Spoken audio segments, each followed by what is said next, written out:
बंदी छोड़ सतगुरु रामपाल जी परमेश्वर जी की जय हो।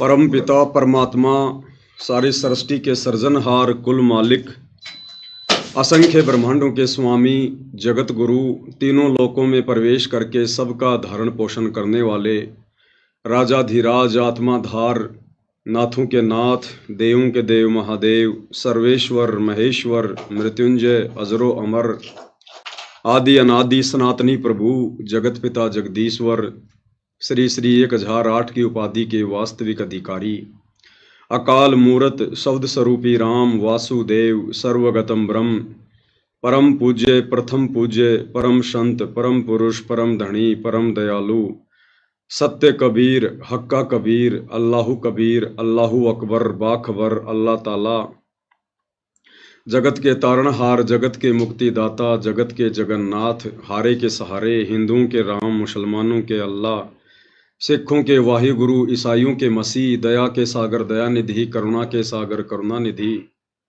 स्वयंभू परिभू संकट मोचन कष्ट हरण मंगल करण दुख भंजन अविगत कबीर निर्विकार निर्विषम परमात्मा अलय अलेख सतगुरु आदि अनादि सतगुरु असली मर्यादा पुरुषोत्तम असली राम असली कृष्ण असली घनश्याम असली मुरारी राजाओं के राजा महाराजाओं के महाराजा शहंशाहों के शहंशाह सम्राटों के सम्राट भगवानों के भगवान अल्लाहों के अल्लाह प्रभुओं के प्रभु मसीहाओं के मसीह सच्चे वाहिगुरु बाबाओं के बाबा पीरों के पीर सेठों के सेठ जगत सेठ सावड़सा सेठ सर्वगुण संपन्न अनंत कोटि कलाओं के स्वामी अनंत कोटि ब्रह्मांडों के नायक योगियों में महायोगी ध्यानियों में महाध्यानी सिद्धों में परम सिद्ध ज्ञानियों में तत्व ज्ञानी ब्रह्म ज्ञानी महाज्ञानी परम ज्ञानी सर्वश्रेष्ठ ज्ञानी विज्ञानी युवा कबीर समर्थ कबीर असमवात अमित ओजा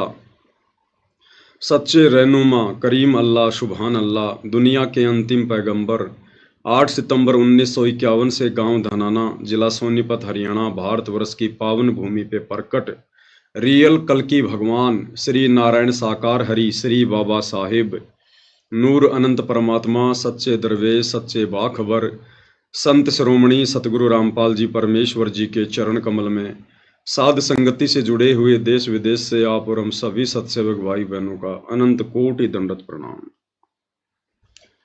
सत्साई भाई और बहनों, बहुत बड़ी दया बहुत बड़ी मेहर पूज्य गुरुदेव भगवान की सतगुरु रामपाल जी परमेश्वर जी की,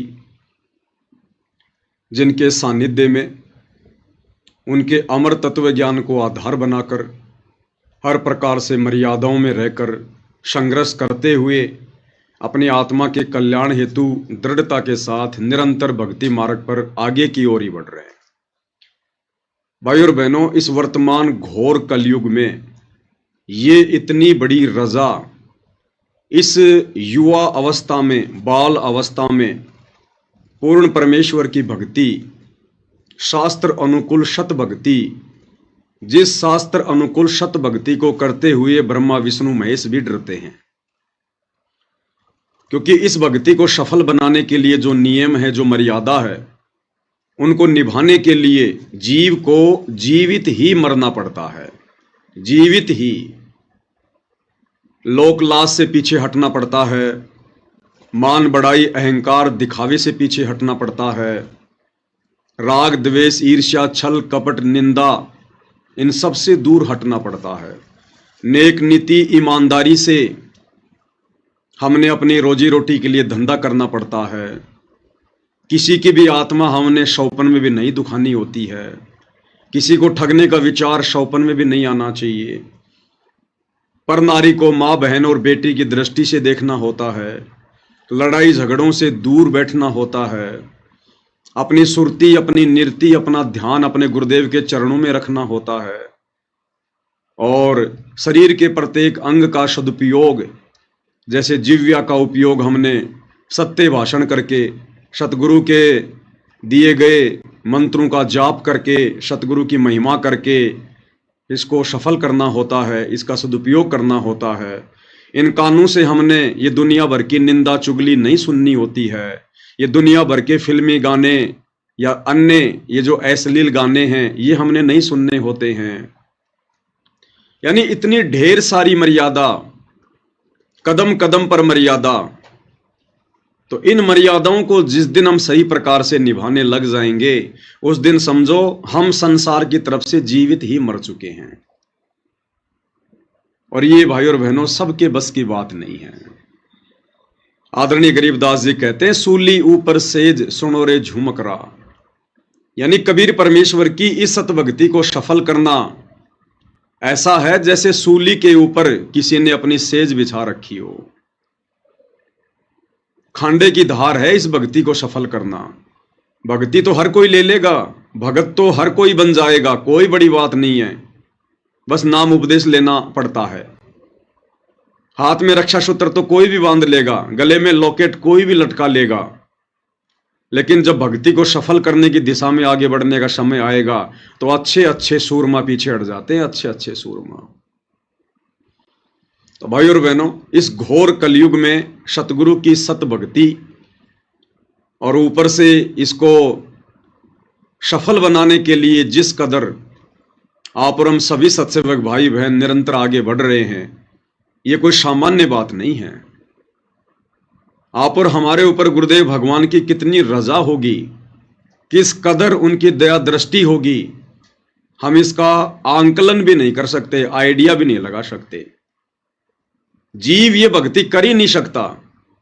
इसीलिए परमात्मा कहते हैं, आप पे आरती आप पे साजे, आप पे किंगर आप पे बाजे, आप पे ताल झांझ झनकारा, आप नचे आप देखन हारा। ये परमात्मा हमसे भक्ति करवाता है, हर प्रकार से हमें संरक्षण देकर, हमारी शोषों इच्छाओं को शांत करके, हमारी ढेरों उन व्यर्थ की कल्पनाओं का मर्दन करके ये सतगुरु हमें भक्ति पर लगाता है और अपनी गोद में उठाकर चलता है। तब भाई और बहनों, इस काल के लोक में एक शब्द सतगुरु की भक्ति का सफल हो पाता है। अन्यथा यहां भक्ति करना खांडे की धार है, खांडे की धार।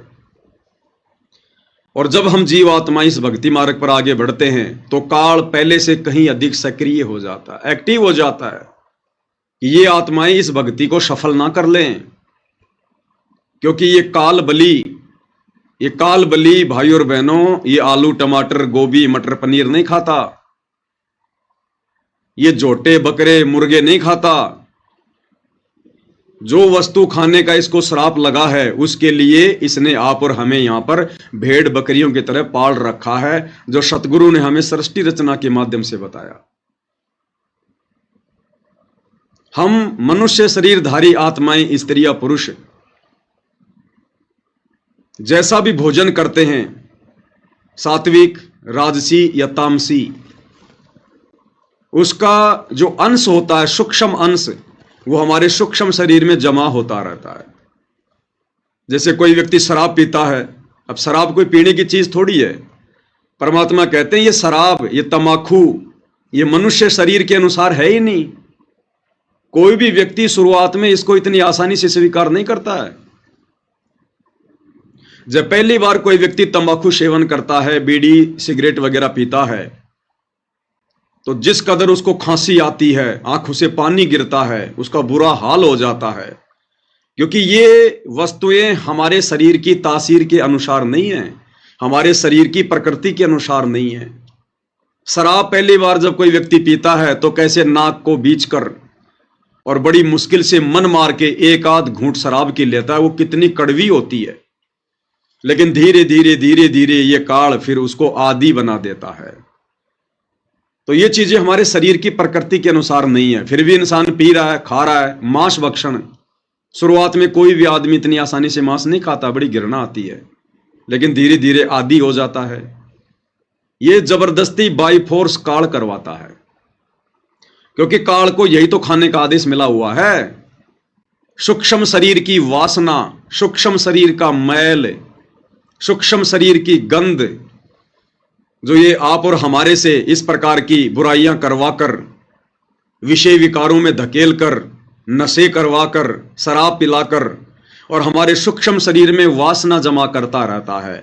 वो वासना खाने का, वो मैल खाने का, वो गंध खाने का इसको परमेश्वर कबीर देव सतगुरु रामपाल जी की तरफ से श्राप लगा हुआ है।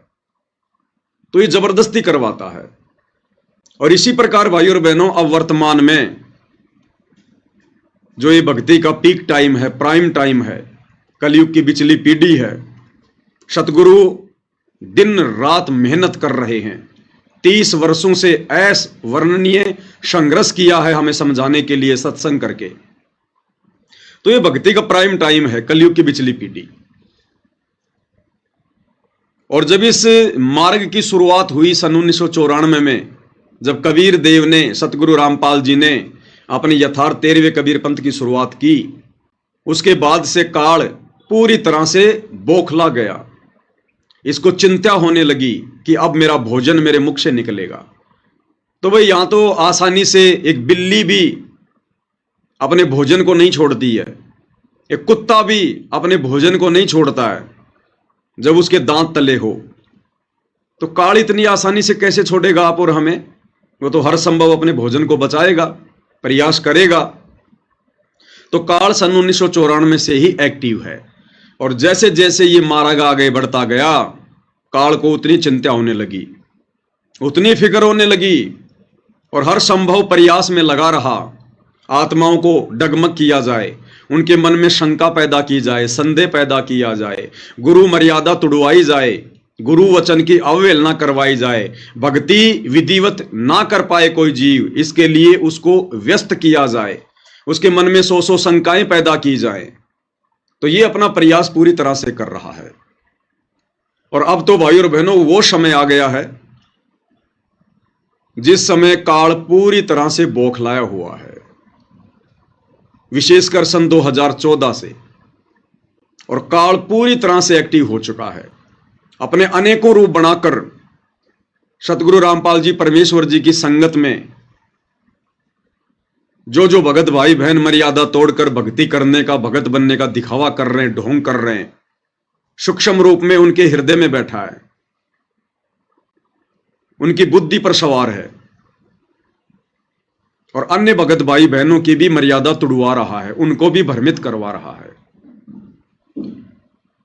और जब से सात संगतियां शुरू हुई है, तब से तो इसका हाल ही बेहाल हो गया कि यहां तो बिल्कुल प्योर सोल, प्योर आत्मा, शुद्ध आत्मा तैयार हो रही है। ये तो परमेश्वर की भट्ठी है, भट्ठी। तो भाई और बहनों, साध संगतियों को भी इतनी आसानी से आगे नहीं बढ़ने देगा। ये थोड़ी है कि हम साध संगति से जुड़ गए, पवन भगत जी के वीडियो देखने लग गए,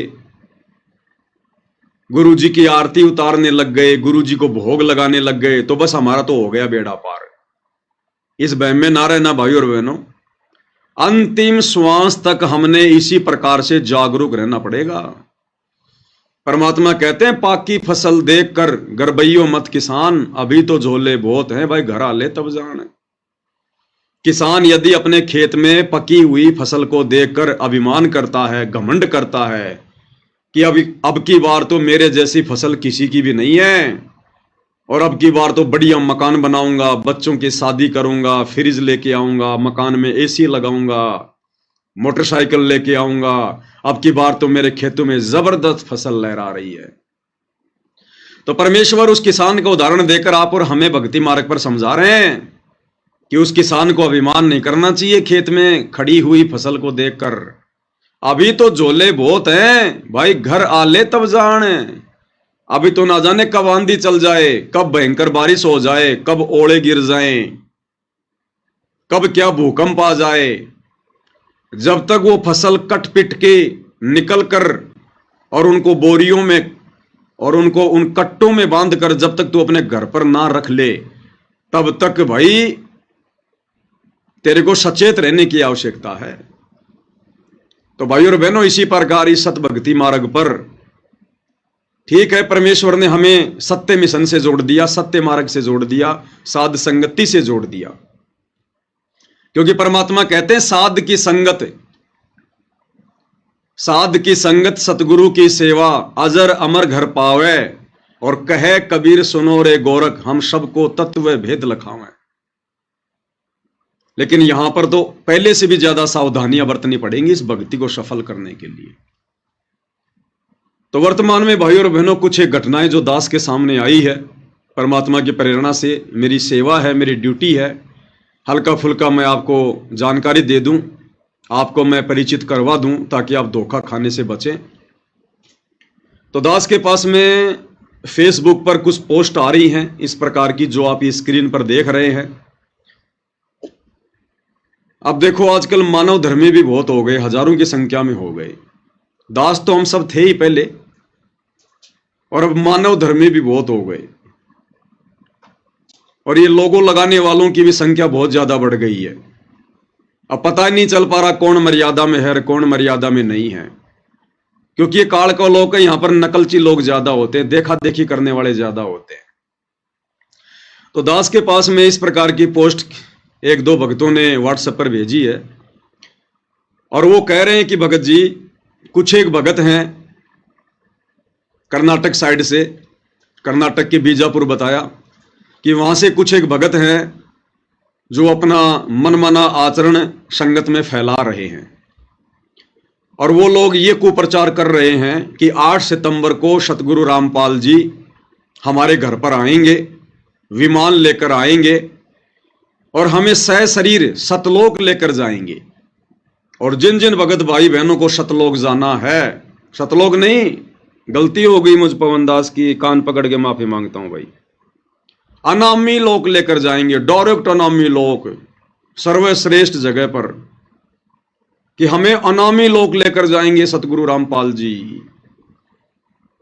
और जो जो भगत नहीं आएंगे बाद में बहुत पछताएंगे, बहुत रोएंगे, ये मौका फिर बार बार नहीं मिलेगा। तो ये पोस्ट आई मेरे पास में, ये मानव धर्मी राजकुमार दास कौन है, क्योंकि राजकुमार नाम के तो बहुत सारे सत्सेवक भाई बहन होंगे, तो मैं तो किसी को जानता नहीं कि ये कौन से राजकुमार जी हैं। तो इन्होंने ये पोस्ट की है, माया के पुजारी सतलोक जाएगा, यानी जो माया के पुजारी है ना वो तो सतलोक जाएंगे, और रामपाल जी के पुजारी अनामी लोक जाएंगे, और सतगुरु रामपाल जी के भगत कहां जाएंगे, अनामी लोक, जहां पर पूर्ण मोक्ष और पूर्ण आनंद है, जहां पर पूर्ण मोक्ष और पूर्ण आनंद है, अनामी लोक में। टट्टू है वहां पर, टट्टू, जैसे गुरुजी यहां कहते हैं ना कि जब संत आता है जब तो कोई पूजता को न्या, और मेरे मरे बाद में यहां पर मेरी मंडी बनाएंगे, यहां पर मेले भरा करेंगे, फेर के मिलेगा, यहां पर टट्टू मिलेगा। तो अनामी लोक में टट्टू है, टट्टू।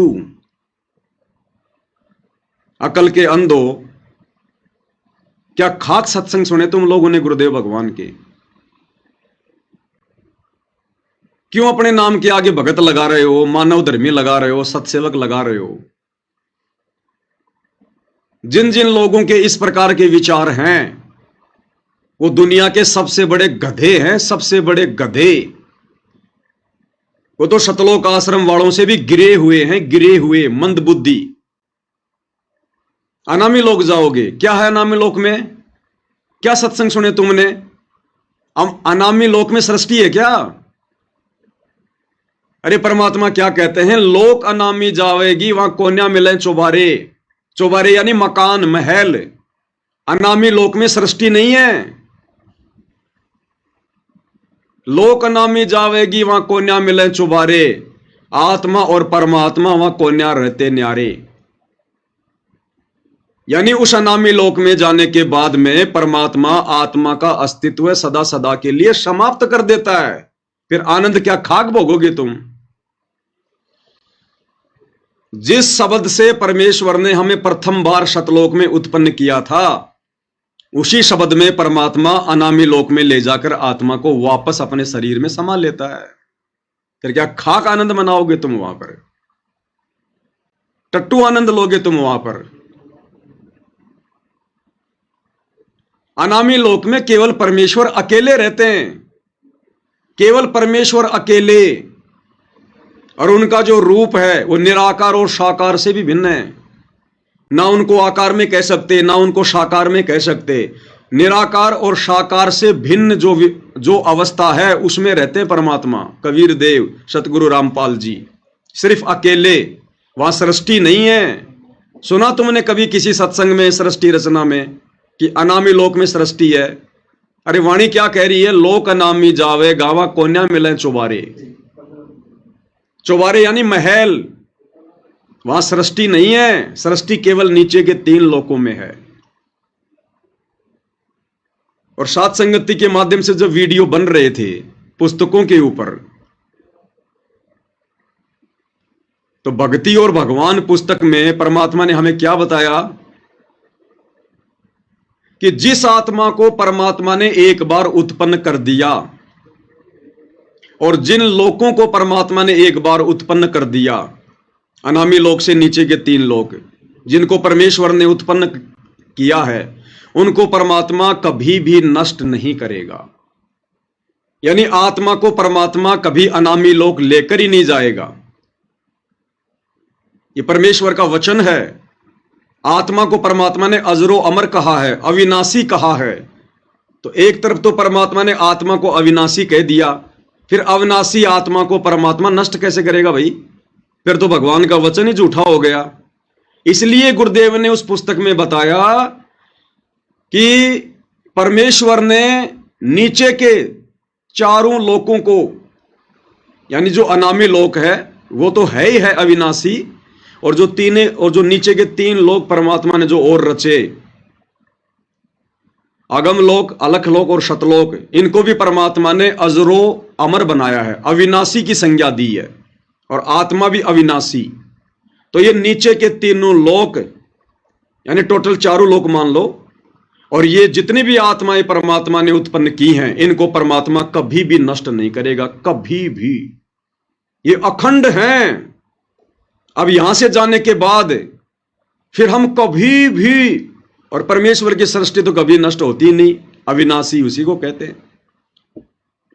अब इस काल लोक से यदि हम चले जाते हैं हिम्मत करके, संघर्ष करके, मर्यादाओं में रहकर, तो सीढ़ी दर सीढ़ी फिर हम ऊपर चढ़ेंगे, ऊपर के 3 लोकों में।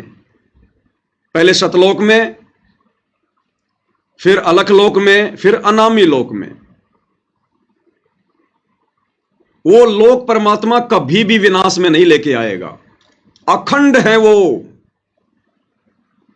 और जितनी भी आत्माएं हैं वो भी फिर उन लोकों में रहेंगी, वो दोबारा फिर काल की सृष्टि में भी नहीं आएंगी। क्योंकि यहां हमने कितने दुख भोगे हैं असंख्य युगों से। अब हम सुखी सुख भोगेंगे, आगे सुखी सुख। अब यहां से तो दुख भोग के जा रहे हैं, और वहां जाके परमात्मा हमारे को अनामी लोक में जाके नष्ट कर देगा, आत्मा का अस्तित्व समाप्त कर देगा। तो क्या सुख भोगा फिर हमने? फिर हमें कैसा पता चलेगा कि गुरुजी जो कहा करते थे वो सत्य है, कि ऊपर इतना सुख है, इतने ठाठ बाट हैं, आत्मा कभी मरती नहीं है, वहां कभी मृत्यु नहीं होती है। तो परमेश्वर अनामी लोक में नहीं, अनामी लोक में तो परमेश्वर स्वयं रहते हैं। अरे जैसे देश का राष्ट्रपति है, और राष्ट्रपति का दिल्ली में राष्ट्रपति भवन है, उस राष्ट्रपति भवन में राष्ट्रपति कभी कोई कॉलोनी बसाता है क्या? आम व्यक्तियों के लिए, आम जनता के लिए कभी कोई स्कीम काटता है क्या? कोई मकान बनाता है क्या? उस राष्ट्रपति भवन में केवल राष्ट्रपति रहता है। आम लोगों के लिए वहां पर परमानेंट निवास नहीं होता। उसके लिए तो फिर उसने बहुत सारी कॉलोनियां बसा रखी हैं, नगर बसा रखे हैं, स्कीम काट रखी हैं। वहां रहो आराम से, जनता जनता ही होती है, राजा राजा ही होता है। तो अनामी लोक में कोई सृष्टि नहीं है। और ये जो भाई जो भी है, ये जिस प्रकार की ये भ्रमणा संगत में फैला रहा है, ये परमात्मा का घोर अपराधी आदमी है। देखो भाई और बहनों, मैं इसीलिए भगत भाई बहनों की ज्यादा लाइव आकर बढ़ाई नहीं करता, प्रशंसा नहीं करता। अन्यथा मेरे पास तो बहुत फोन आते हैं, बहुत मैसेज आते हैं, भगत जी मेरे साथ ये चमत्कार हो गया, ये हो गया। इसलिए दास ज्यादातर उनका जिक्र नहीं करता है, क्योंकि भाई और बहनों है तो आखिर हम सब जीव, हमारे अंदर हवा बहुत जल्दी भर जाती है। तो जहां तक मेरा आइडिया है, ये बीजापुर के, कर्नाटक के रमेश भगत जी वही हैं जिनके घर पर एक बार सात संगति हुई थी। वो सिक्योरिटी गार्ड की शायद नौकरी करते थे, और उनकी जगह जब वो सात संगति में थे तो उनकी जगह उनका रूप बनाकर सतगुरु रामपाल जी भगवान वहां पर उसकी ड्यूटी पे गए। दास ने लाइव आकर भगत भाई बहनों को बताया भी था, तो हो सकता है इस भाई के अंदर मान बढ़ाई समा गई हो और काल प्रेरणा से फिर काल ने अपना खेल खेलना शुरू कर दिया हो, या तो सावधानी हटी, दुर्घटना घटी भाई और बहनों। जीव जीव ही रहेगा, अगर पीव बनने का प्रयास करेगा तो सत्यानाश होगा, सत्यानाश। तो ये व्यक्ति यदि ऐसी गलती कर रहा है और यदि ये वही कर्नाटक के बीजापुर वाला रमेश है जो इस प्रकार की बकवाद संगत में फैला रहा है, तो ये व्यक्ति भाई और बहनों परमात्मा का घोर अपराधी है, दोषी है परमात्मा का। इसने सात संगति से जुड़ने के बाद भी अपना ये मनुष्य जीवन बर्बाद कर दिया। खुद तो नरक में जाएगा जाएगा, अपने परिवार को भी लेकर जाएगा। और कुछ एक मंदबुद्धि भगत मेरे पास में मैसेज भेज रहे हैं कि भगत जी ये क्या सत्य है, भगत जी आप आओगे या नहीं आओगे, भगत जी हमें जाना चाहिए नहीं जाना चाहिए। भाई वो भी गए काम से, वो भी काम से गए। अगर उस रमेश को मान लो अगर गुरुजी ने कुछ दिखाया है, देखो भाई और बहनों परमात्मा समर्थ है, परमात्मा ये नहीं कर सकता वो नहीं कर सकता। अगर कोई इस प्रकार की बातें बोलता है तो गुरुदेव ने उसको मूर्ख बताया। लेकिन परमात्मा की भी कुछ मर्यादाएं हैं, कुछ नियम हैं, कुछ उसके उसूल हैं। उनसे हटकर यदि हम डींग मारेंगे तो वो भक्ति मार्ग में नहीं चलता। फिर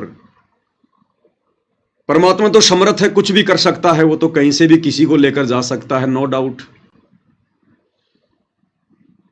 तो जिन जिन भगत भाई बहनों ने शंका व्यक्त की है ना, भगत जी क्या करें, हम जाएं या ना जाएं, हमें जाना चाहिए नहीं जाना चाहिए, तो वो भी भाई और बहनों मजदार में।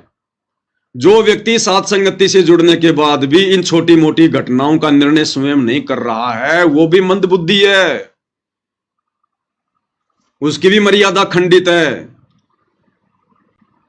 अरे अगर आदेश उस रमेश दास को गुरुदेव ने दिया भी होगा तो तुम क्या वहां पे टट्टू लाने जा रहे हो?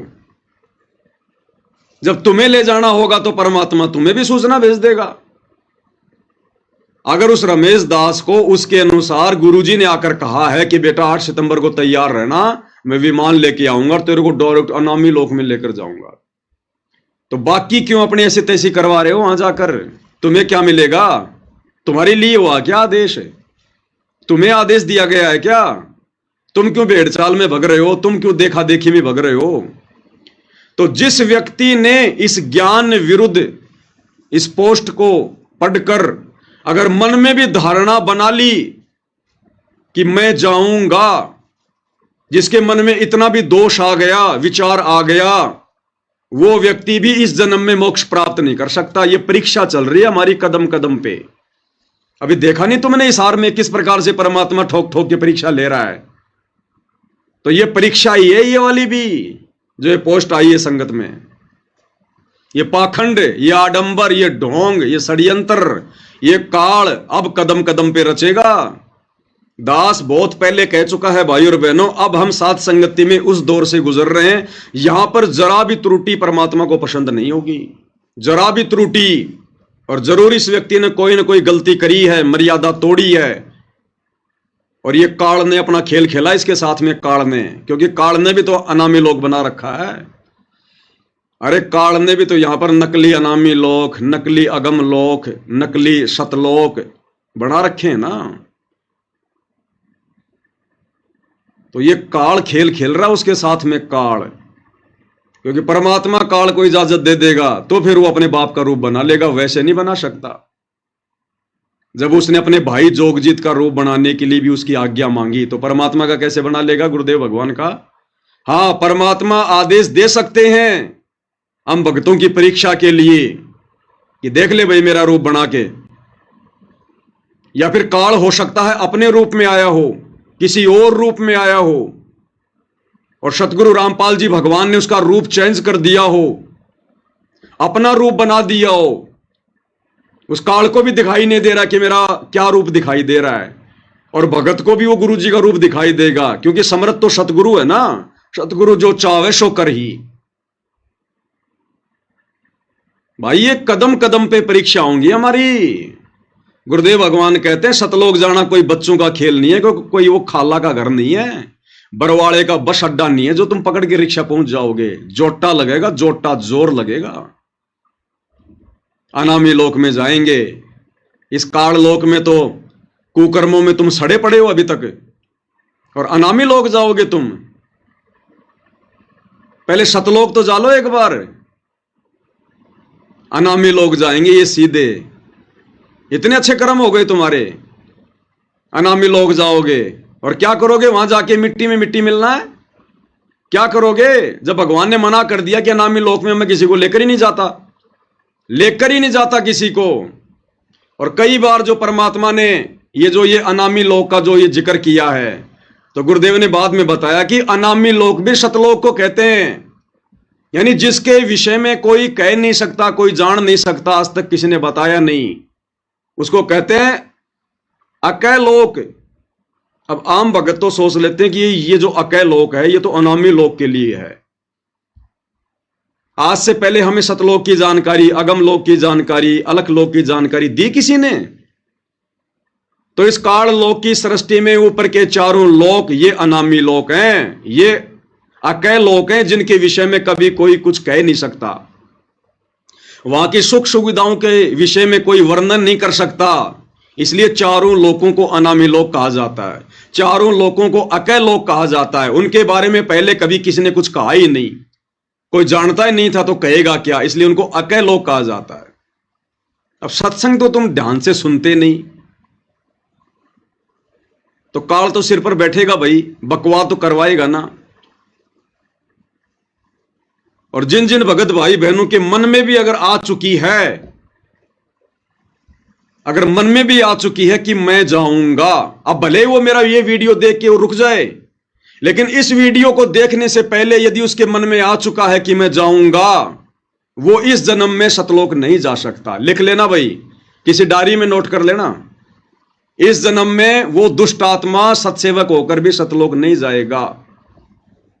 चाहे कितना नाक रगड़ रगड़ की माफी मांग लेना भगवान से। इस समय हमारी इतनी सी गलती भगवान के दिल को गहरी चोट पहुंचाएगी, गहरी चोट। और जिस मूर्ख ने अपनी नादानी से अपने गुरु को दुखी कर दिया, वो कभी सतलोक जा सकता है? वो तो काल लोक में भी कभी सुख नहीं उठा सकता। वो तो 84 लाख योनियों का अधिकारी है, 84 लाख योनियों का।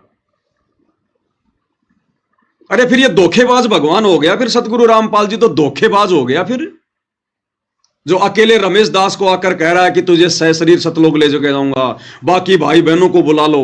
भाई ये बाकी भाई बहनों को क्यों बुला रहा है? इसलिए तो बुला रहा होगा ना कि भाई गुरुजी ने कहा होगा भाई सबको बुला ले। तो गुरुजी को डर लग रहा है क्या सबको बताने से? अरे जब गुरुजी तुम्हें बता सकते हैं आकर, तो गुरुजी बाकी भगत भाई बहनों को नहीं बता सकते? जिन जिन को लेकर जाना होगा उनको भी तो गुरु बता सकता है ना। तुम कोई दलाल हो गुरुजी के, एजेंट हो तुम कोई गुरुजी के, जो तुम्हें कहेगा गुरु कि हाँ भाई सबको बुला ले। तो भाई और बहनों, ये काल इस समय सिर पर बैठकर डांस करेगा जिसकी जरा भी मर्यादा टूटी। और इस रमेश दास की अगर ये इस प्रकार की बकवादे कर रहा है तो अवश्य इसने गलती की है, इसकी मर्यादा टूटी हुई है, इसके घर में, इसके घट में काल का प्रवेश है। और ऐसी आत्माओं से भाई और बहनों दूरी बना के रखना, नहीं तो हम अपना मनुष्य जन्म बर्बाद कर देंगे। हमें तो गुरुजी ने कभी इस प्रकार की विधि नहीं बताई, 30 साल हो गई, कभी गुरुजी ने नहीं कहा कि भाई मैं ऐसे चुपके चुपके आऊंगा और उस भगत के माध्यम से फिर मैं तुम्हें संदेशा दिलाऊंगा कि आ जाओ आ जाओ, तुम्हें अनामी लोक लेकर जाऊंगा। हमें तो कभी नहीं कहा गुरुजी ने कि मैं तुम्हें अनामी लोक लेकर जाऊंगा। हमें तो केवल गुरुजी सतलोक तक की जानकारी दे रहे हैं और कह रहे हैं सबसे पहले हम यहां से सतलोक जाएंगे। सतलोक में फिर तुम्हारी इच्छा है ऊपर जाओ या ना जाओ, बाकी सतलोक में फिर तुम्हें कोई कष्ट नहीं है, कोई दिक्कत नहीं है, वहां कोई मृत्यु नहीं है, किसी चीज का अभाव नहीं है, कोई बुढ़ापा नहीं है, कोई रोग नहीं है। फिर आगे तुम्हारी मर्जी भाई, अगर आगे जाओगे तो आगे की तुम्हें भक्ति दे दी जाएगी। हमें तो कभी नहीं कहा गुरुजी ने किसी भी सत्संग में कि भाई तुम्हें डायरेक्ट अनामी लोक लेकर जाऊंगा। और ये इस प्रकार की घटिया पोस्ट डाल के कि माया के पुजारी सतलोक जाएगा। अरे माया के पुजारी कभी सतलोक जाएंगे क्या मूर्ख आदमी? अरे माया का पुजारी कभी सतलोक जा सकता है क्या? ये टोटल भाई और बहनों काल बैठा उसके सिर पे काल है। तो उसने तो अपना जीवन बर्बाद किया ही किया। और जिन जिन आत्माओं के मन में ये आ चुका है मेरा ये वीडियो देखने से पहले कि हम भी जाएंगे, वो आत्माएं भी अपना ये जन्म बर्बाद कर चुकी हैं, ये फाइनल मान लेना। तो ये कुछ बकवादे हैं भाई और बहनों जो आपके सामने पेश करनी जरूरी थी। और हो सकता है भाई और बहनों मान लो इसको परमात्मा उस दिन आकर ले भी जाएं, लेकिन आप और हमने फिर भी इस प्रकार की बकवादों में नहीं पड़ना है। जब तक गुरुजी हमसे आकर कोई बात ना कहें, जब तक हमें आकर कोई आदेश ना दें, और जब तक हम उनके द्वारा बताई गई विधि अनुसार ये कन्फर्म नहीं कर लें कि ये मेरा गुरु है या फिर मेरा गुरु मेरी परीक्षा ले रहा है या मेरे गुरु ने अपना रूप इस काल को दे दिया मेरी परीक्षा के लिए, जब तक ये कन्फर्म ना हो जाए तब तक भाई और बहनों हमने केवल उसी विधि से सतलोक जाने की तैयारी करनी है जो विधि गुरुदेव ने पिछले 30 वर्षों से अपने सत्संगों में बताई है। केवल उसी विधि से। ये काल का लोक है, ये छोड़ेगा नहीं। अंत समय में भी मर्यादा तुड़वा देगा किसी न किसी बहाने, किसी न पॉइंट पर मन में शंका पैदा कर देगा। इसलिए परमात्मा कहते हैं यो गुरु ज्ञान विज्ञान वाणी जीवित ही जग में मरो, यानी संसार की तरफ से जीवित मर जाओ। संसार किसका? काल का। ना हमने कोई काल की बातों पे ध्यान देना, ना हमने काल के पुजारियों की बातों पे ध्यान देना। अपने सतगुरु के प्रत्येक वचन को सत्य मानकर आगे बढ़ना है भक्ति मार्ग पर। और जैसे जैसे हम अब आगे की ओर बढ़ेंगे 2028 युग परिवर्तन, तैसे तैसे ये काल भाई और बहनों ना जाने क्या क्या परपंच रचेगा, क्या क्या षड्यंत्र रचेगा। अभी तो देखते जाओ आप, अभी तो ढंग से शुरुआत है। अभी आगे आगे देखते जाओ क्या क्या होता है। कितने लोग साथ संगति में डटे रहेंगे। जब परीक्षाएं होंगी ना तब देखना। परमात्मा कहते हैं भक्ति भाव भादो नदी सबे चले गहराए और सरिता सोई जानिए जो जेठ मास ठहराए। अभी भक्ति का जेठ मास आया नहीं है। जब वो जेठ मास आएगा, प्यास सताएगी, गले सूखेंगे, तब पता चलेगा हम कहां कहां भगेंगे, क्या क्या होगा हमारे साथ में। अभी तो परमात्मा हमारी बहुत मदद कर रहा है, बहुत सहयोग दे रहा है। अभी तो हमें ज्ञान और भक्ति से दृढ़ कर रहा है। और जब वो परीक्षा लेगा ना ठोक ठोक के बजा बजा के, तब पता चलेगा उसके असली हीरे मोतीलाल कौन है। तो ये ज्ञान आधार बिल्कुल भी नहीं है। जो ये घटिया पोस्ट सोशल मीडिया पर कुछ एक नादान भगत वायरल कर रहे हैं, वो अपना जीवन बर्बाद कर चुके हैं। और भाई आगे किसने क्या करना है ये अपना डिसीजन खुद ले लेना। हमेशा तुम्हें भगत भाई बहन नहीं समझाएंगे। अगर तुम यहां पर भी डगमग हो रहे हो और जब ये स्थूल शरीर छोड़कर त्रिकुटी की यात्रा करोगे, तुम क्या खाक जाओगे तुम त्रिकुटी पर।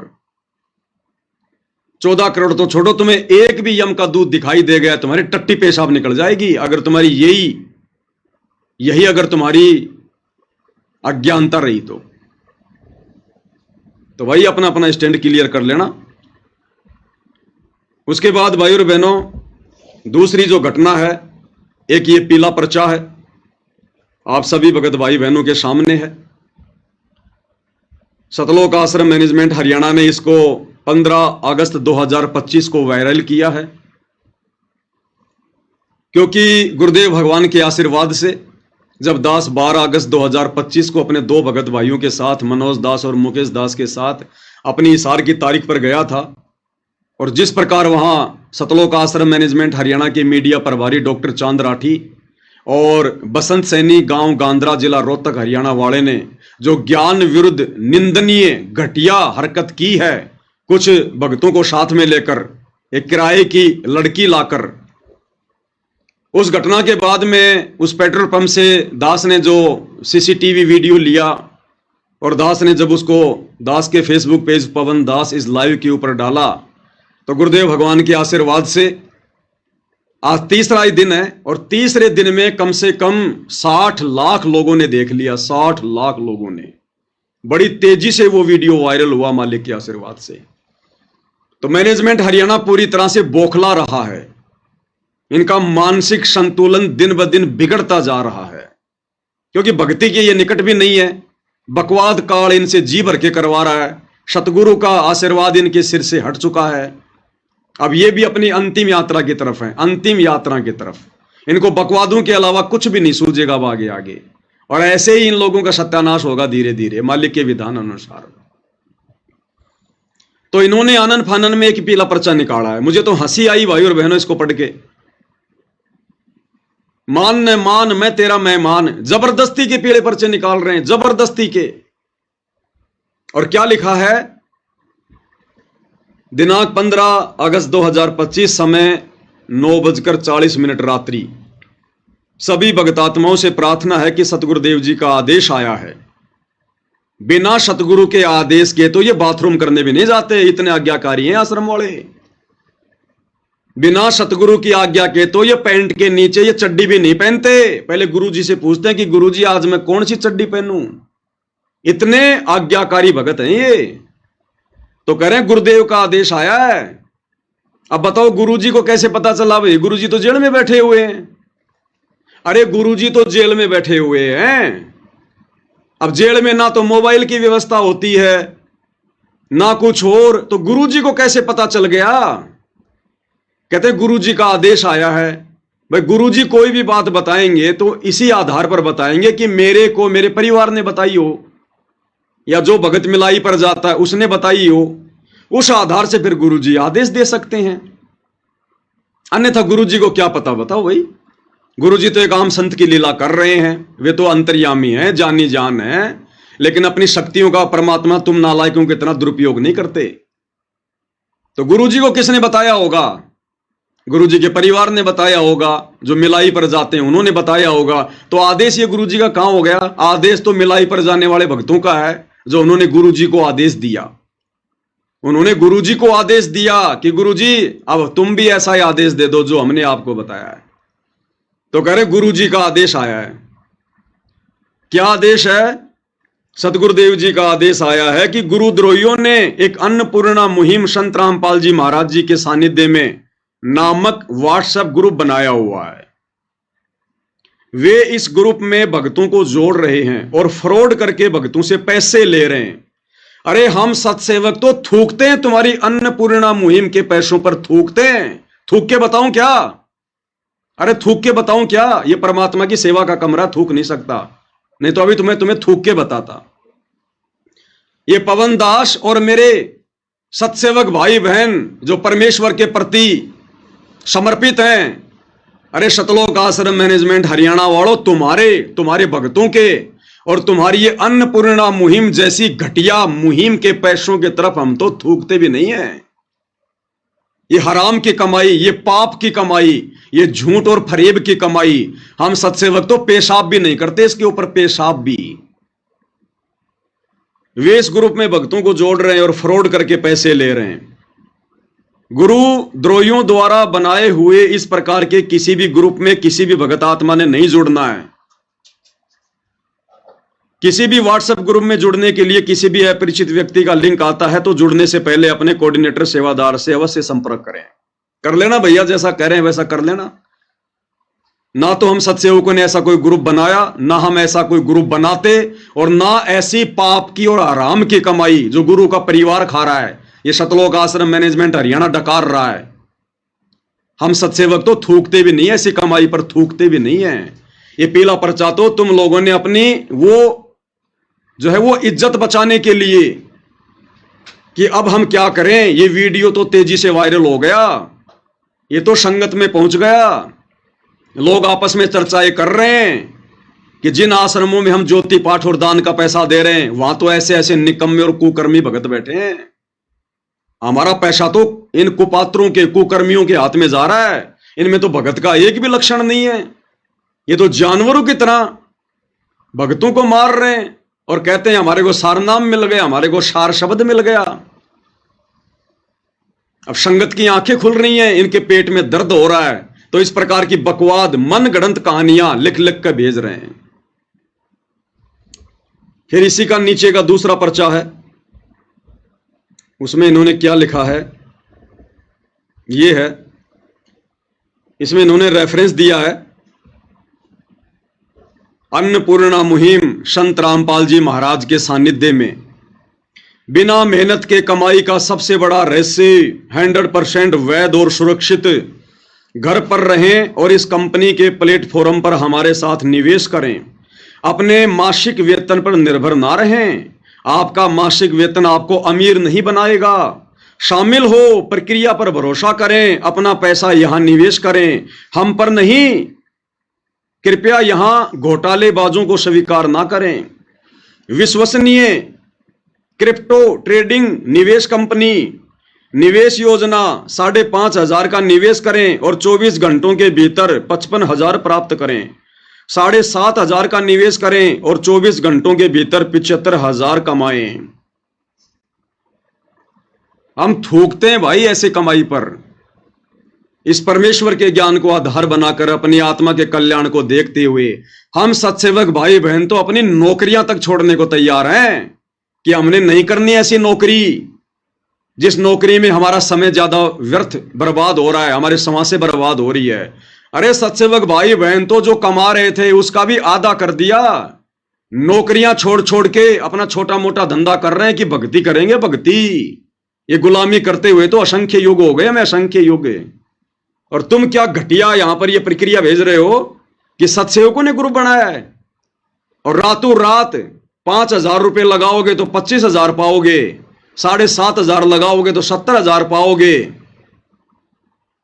ये घटिया कर्म, ये घटिया सोच, ये तुम लोगों की अपनी खुद की है, केवल सत्सेवकों को बर्बाद करने के लिए, सत्सेवकों को बदनाम करने के लिए।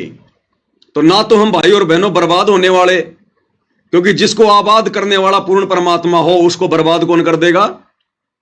और बदनामी की हमें फिक्र नहीं, हमें चिंता नहीं। जब हमारा बाप हिसार जेल में बैठा है और जेल में बैठे हुए व्यक्ति की क्या इज्जत होती है यहां पर हम सबको पता है।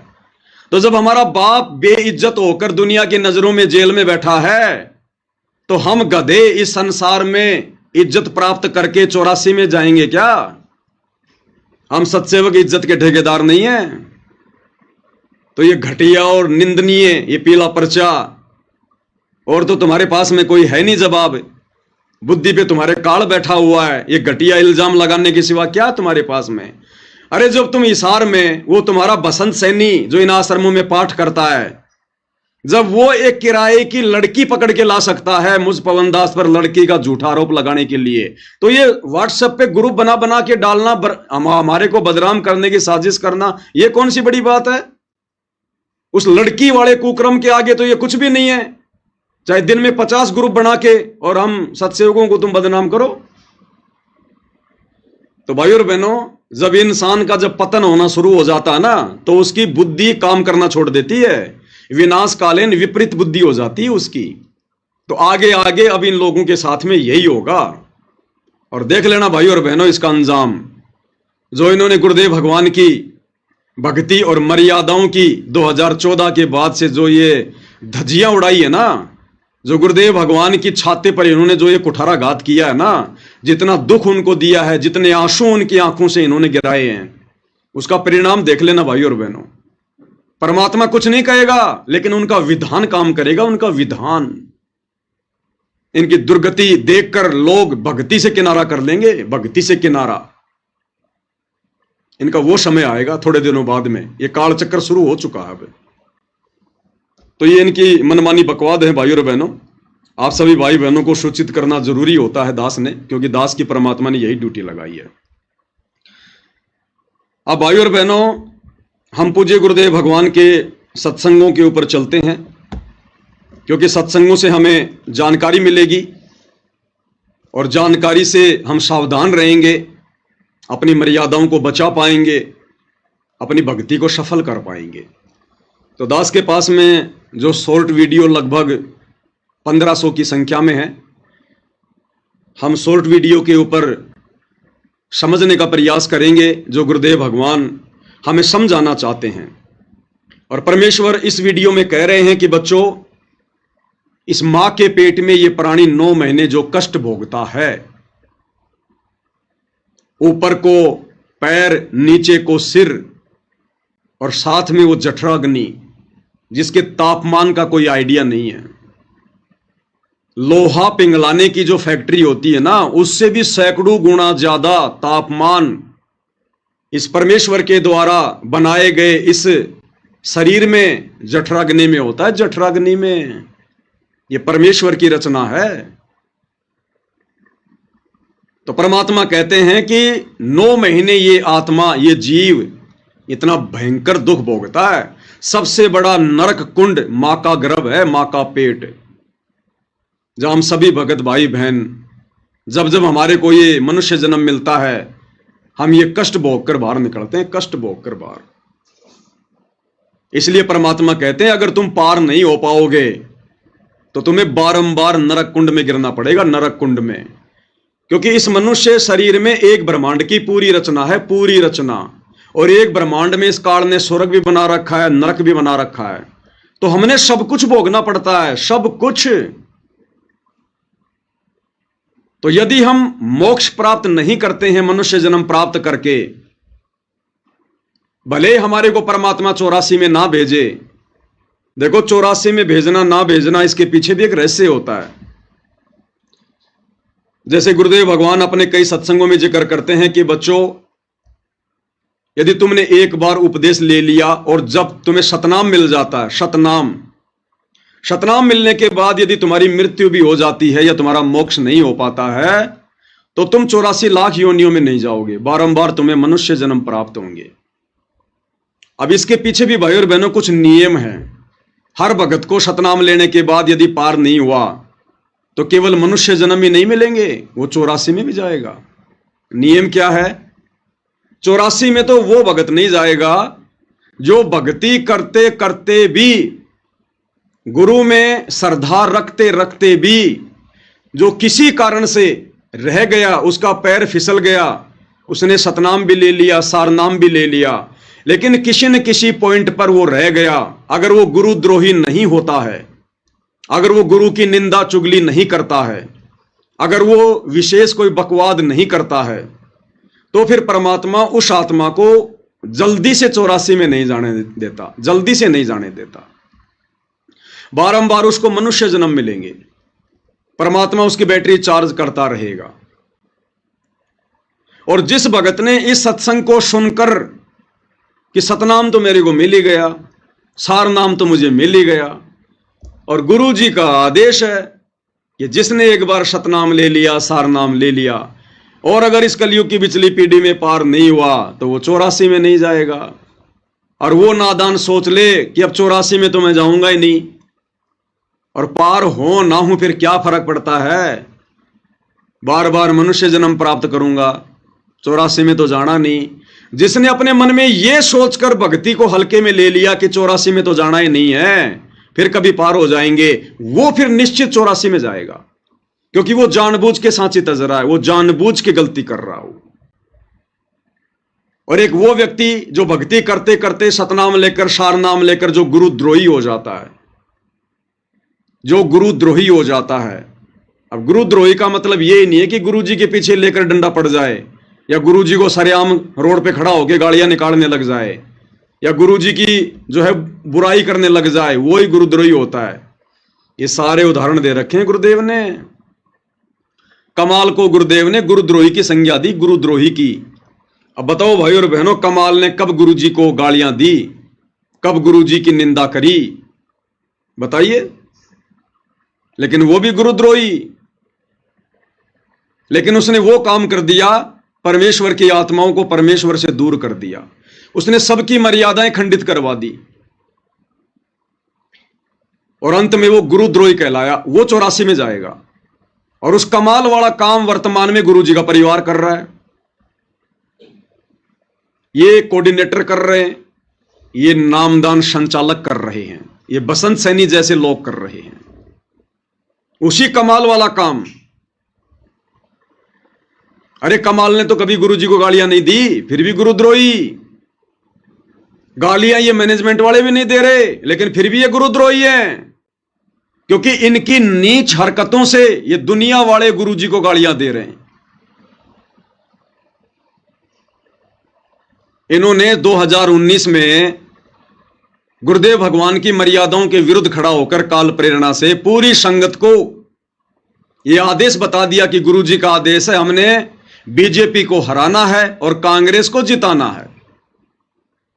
और एक ऐसे व्यक्ति का फुल टू फुल हरियाणा में समर्थन करवा दिया भक्तों से, जिस व्यक्ति के विषय में गुरुदेव ने साफ साफ कह रखा कि उस भूपेंद्र सिंह हुड्डा को, जो करोथा कांड के समय कांग्रेस सरकार में हरियाणा का मुख्यमंत्री था, गुरुदेव ने कह दिया कि उस व्यक्ति के तो इतने लंबे लंबे कीड़े पड़ेंगे, इतने लंबे लंबे कीड़े।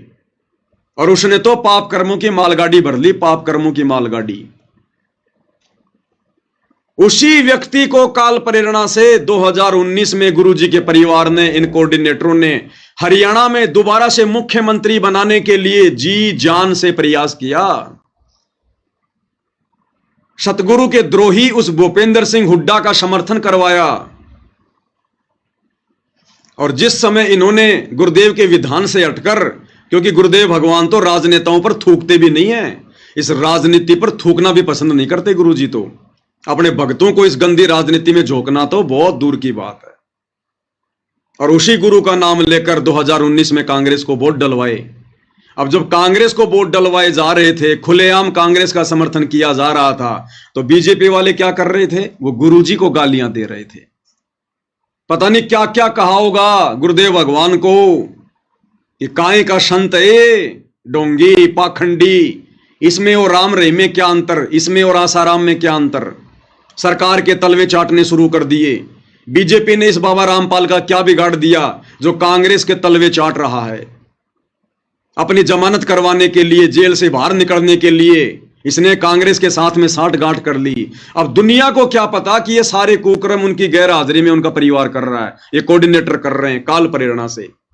तो बीजेपी वालों ने जी भर के गुरु की निंदा की, जी भर के गुरु को गालियां दी। और उसके लिए निमित्त कौन बना? गुरुजी की आड़ में 2019 में कांग्रेस का समर्थन करवाने वाला गुरु का परिवार, ये कोऑर्डिनेटर।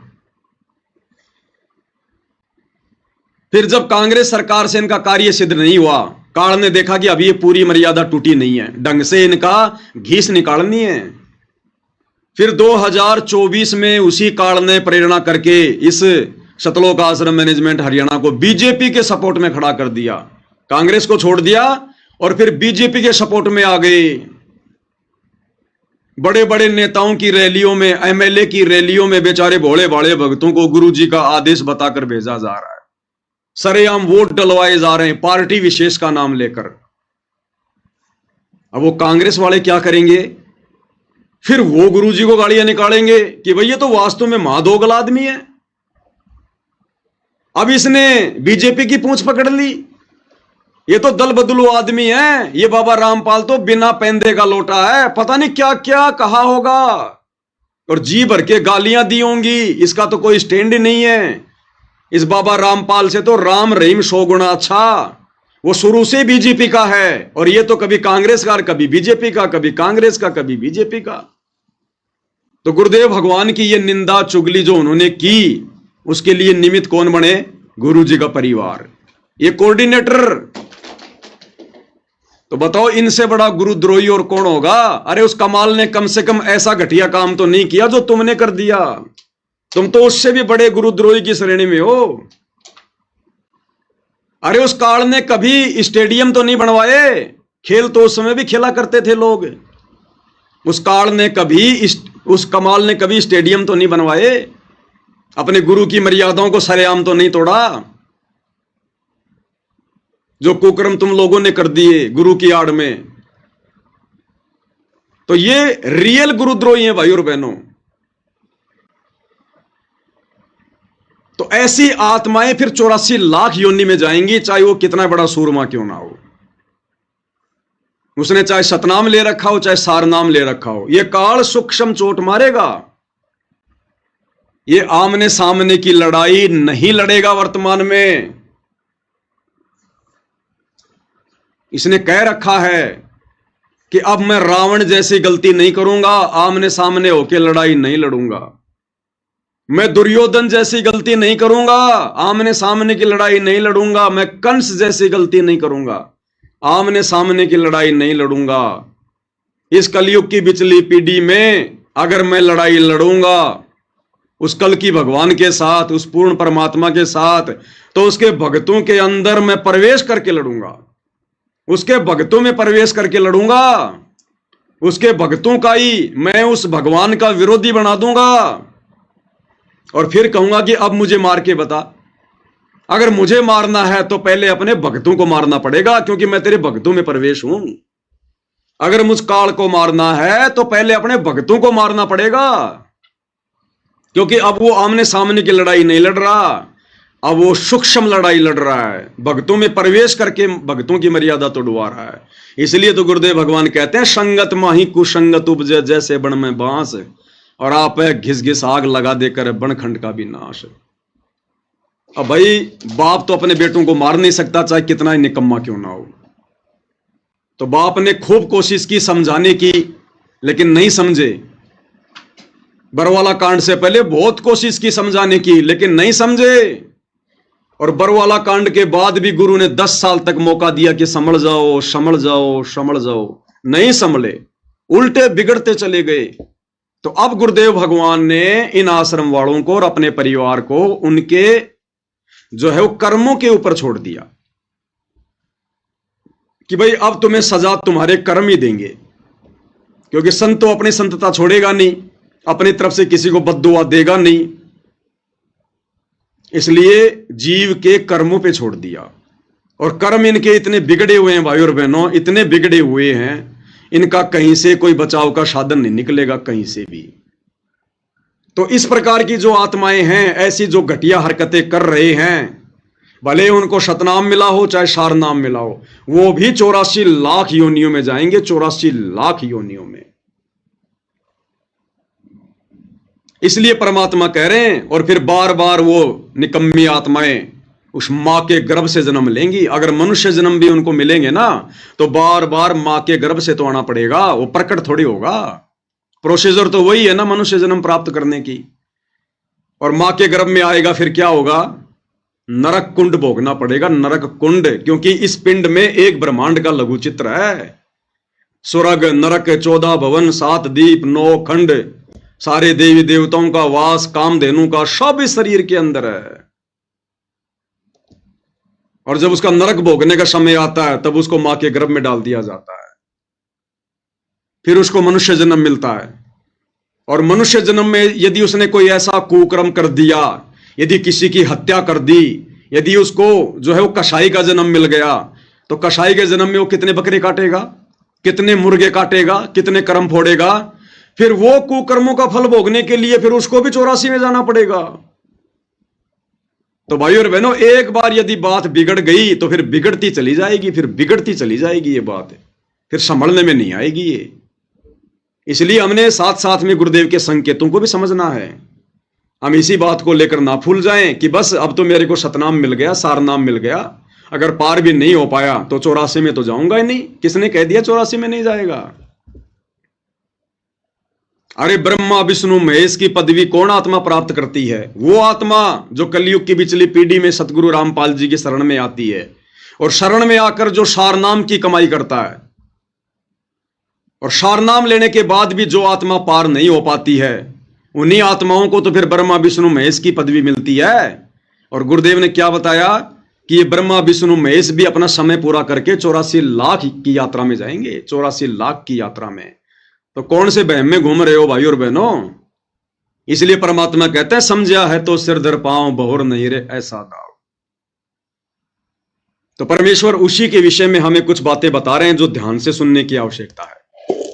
तू ही तुतकारे थी, जपे था जपा जाप, और बाहर आके भरम गया तो बहुत करते है पाप। माँ के पेट में तो तू ही ये भगवान निष्पक्ष, बाहर निकाल दो आपको बोलूंगा नहीं, तू ही, तेरे बिना कोई नहीं हमारा, तू ही तुतकारे थी, वहां जपता जपा जाप, और बाहर आके भरम गया तन बहुत किए अब पाप। तू ही तुतकारे थी, रंकार धुन ध्यान, कभी तड़प तड़प का मालिक ने याद करे था अंदर से कसक के साथ। जिन यो साज बनाई या जाकू ले पहचान, जिन यो साज बनाइया जाकू ले पहचान। और मां के गर्भ में किस प्रकार से तड़प तड़प के कशक के साथ में रो रो के प्रार्थना करते थे कि ये परमात्मा हम इस नरक कुंड से बाहर निकाल दो, नरक कुंड से बाहर निकाल दो। भाई और बहनों, उतनी तड़प, उतनी ही ये कशक हमारी आज गुरुदेव के ज्ञान को आधार बनाकर, इस ज्ञान को अच्छे से समझकर जब इस 21 ब्रह्मांड से, इस पृथ्वी लोक से बाहर निकलने की बनेगी सतलोक के लिए, तब परमात्मा हमारी पुकार सुनेगा। क्योंकि मां के गर्भ में हम कितने दुखी, कितने कायल, कितने परेशान, कितने तड़प रहे थे। गुरु के हर वचन को स्वीकार कर रहे थे कि आप जो कहोगे मैं आपकी हर बात मानूंगा, बस आप मुझे एक बार इस दुख से बाहर निकाल दो। और जब उसने इतनी प्रार्थना की, वो इतना दुखी हो रहा था वास्तव में, तब परमात्मा ने उसकी पुकार को सुना और मां के गर्भ से बाहर निकाला। तो इसी प्रकार जब इस वर्तमान समय में जो हमें गुरुदेव मिल गए, भक्ति मिल गई, काल के कष्टों से गुरुदेव ने हमें परिचित करवा दिया, हम उतनी कशक, उतनी तड़प, और वो तड़प और कशक जब बन जाएगी तो शौपन में भी हम कभी मर्यादा तोड़ने की नहीं सोचेंगे। फिर हमारे को पीछे काल का जो है वो लठ दिखाई देगा, 84 लाख योनियों का वो डर दिखाई देगा फिर हमारे को कि ये तो भयंकर बात बिगड़ जाएगी, भयंकर। और ना जाने फिर परमात्मा कब संभालेगा, कब, कितने युगों, कितने जन्मों बाद हम इस भक्ति को खा खर्च के जब वापस पृथ्वी पर आएंगे कभी, तब तक तो अरबों खरबों कलयुग के बिचली पीढ़ी निकल चुकी होंगी, अरबों खरबों कलयुग की बिचली पीढ़ियां, हमारा नंबर भी नहीं पड़ेगा। इसलिए परमात्मा कहते हैं जिनियो साज बनाइया उसको ले पहचान, कि उस परमात्मा को पहचान ले जिसने तेरा मां के पेट से, उस गर्भ से, नरक कुंड से तेरा पीछा छुड़वाया था। अरे जिस भगवान ने, जिस कबीर देव ने मां के गर्भ से हमारा पीछा छुड़वाया हमारी प्रार्थना पर, तो उस कबीर के अलावा अब इस धरती पर, इस काल के लोक से हमारा पीछा और कौन छुड़वा सकता है? वही छुड़वाएगा जिसने मां के गर्भ से छुड़वाया। इसलिए परमात्मा कहते हैं जिनियो साज बनाइया वा को ले पहचान, कि अब उस कबीर भगवान को तू पहचान ले, अपने सतगुरु को पहचान ले। बंदी छोड़ कौन हो सकता है?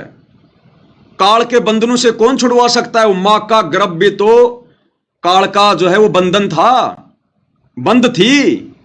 जब वहां से बंदी छोड़ने छुड़वाया तो आज कौन छुड़वा देगा उनके अलावा? तो सतगुरु रूप में वो बंदी छोड़ आया हुआ है, कबीर भगवान आया हुआ है। इसलिए परमात्मा कहते हैं जिनियो साज बनाइया, जिसने ये खेल रचा है वाकू ले पहचान। तो ये सतगुरु की पहचान करवाई जा रही है भाई और बहनों, पहचान। जठरग्नि से राखिया ना साईं गुण भूले, ओ साहेब दर हाले है क्यों बोवे है सूल। क्या बताते हैं? उस परम पिता की गुणों को भूला मत भाई, जिसने तेरी ऐसी आपत्ति में रक्षा की। मां के पेट में सबसे भयंकर दुख है मां के गर्भ में। आपको एक प्राणी का 100 वर्ष जीवन और 100 वर्ष कोड लग जा, उससे भी ज्यादा दुख 9 महीने के अंदर इस गर्भ के अंदर आप काट कर बाहर आते हो, और बाहर आते भूल जाते हो, क्योंकि बिना ज्ञान के, बगैर सत्संग के हम ऐसे धोखा खाते रहे। जठरग्नि से राखिया ना साईं गुण भूले, उस माँ के पेट में आग बढ़े थी, वहां भी तेरी रक्षा की। जैसे होली को, प्रहलाद को होली से बचाया था, ऐसे ही माँ के पेट में होली है, उसके साथ तेरी रक्षा की परमात्मा ने। ना साईं गुण भूल, उस परम पिता के गुणों को भूल मत। और ओ साहेब दर हाल है क्यों बोवत है सूल, कि वो परमात्मा आज भी है, तो ये खोटे कर्म ना करे, चोरी ठगी रिश्वतखोरी बकवाद है, इन न छोड़ दे, आज भी इतना वो तेरे अवश्य देगा। परमेश्वर हमें भाई और बहनों इतना सब कुछ समझा रहे हैं, इतना सब कुछ बता रहे हैं, केवल हमारी सुरती सतलोक में लगवाना चाहते हैं, हमारी सुरती भक्ति में लगवाना चाहते हैं, ताकि इन असंख्य जन्मों से, असंख्य युगों से जो हम ये कष्ट भोगते हुए आ रहे हैं, इनसे हमारा किसी भी प्रकार से पीछा छूटे। और जो विवेकी आत्मा होगी, जो समझदार आत्मा होगी, जो अधिकारी आत्मा होगी भाई और बहनों, वो तो इस प्राइम टाइम को बिल्कुल भी नहीं चुकेगी और सिर धड़ की बाजी लगाकर गुरुदेव पर कुर्बान हो जाएगी। अगली वीडियो में भाई और बहनों परमेश्वर हमें एक छोटे से सत्संग के माध्यम से आगाह कर रहे हैं कि यदि हमने इस भक्ति को सफल करना है तो किस प्रकार से करना है। अब ये वो समय नहीं रहा भाई और बहनों कि हम चलते फिरते, नहाते धोते, उठते बैठते हम अपनी भक्ति सफल कर लेंगे। नहीं, वो समय कुछ और था, वो समय जा चुका है। वो दौर भक्ति का शुरुआती दौर था।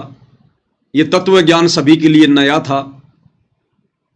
कोई भी आत्मा इस ज्ञान को समझकर, ज्ञान को आधार बनाकर सतगुरु से नहीं जुड़ सकती थी, क्योंकि यह ज्ञान हर प्रकार से नया था, नूतन।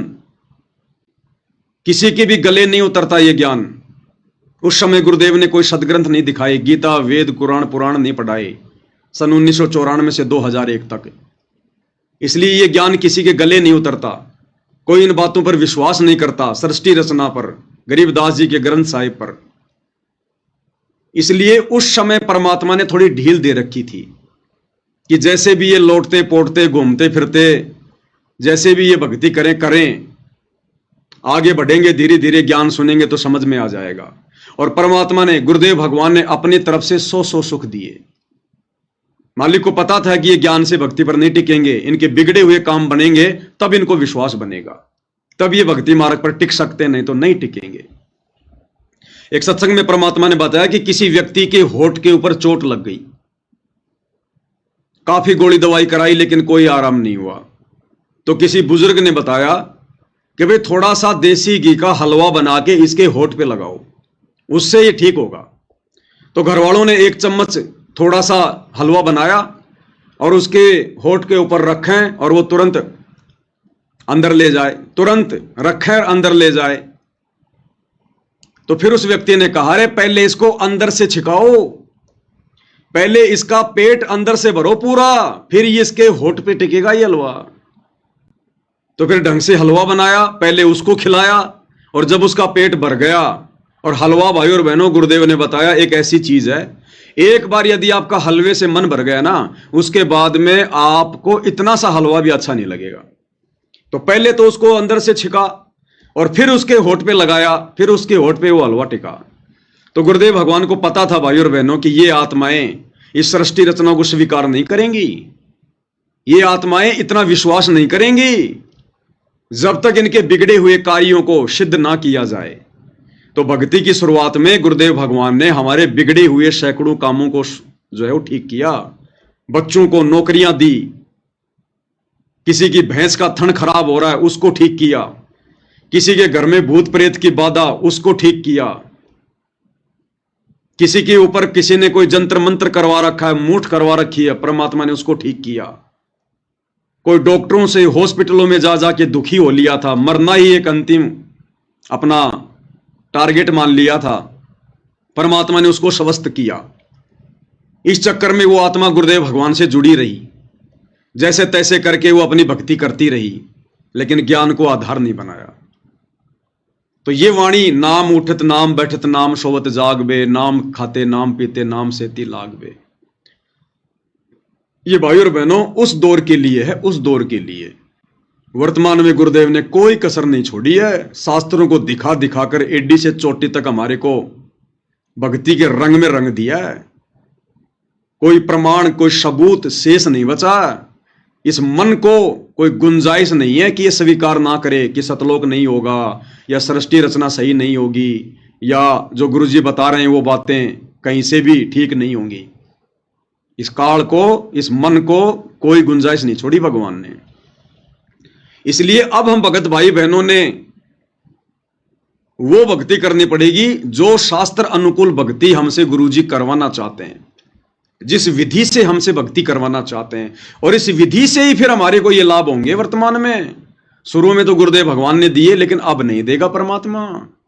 अब तो हमने खुद मेहनत करनी पड़ेगी, गुरुदेव के बताए मार्ग पे चलना पड़ेगा, तब ऑटोमेटिक लाभ होंगे, ऑटोमेटिक लाभ।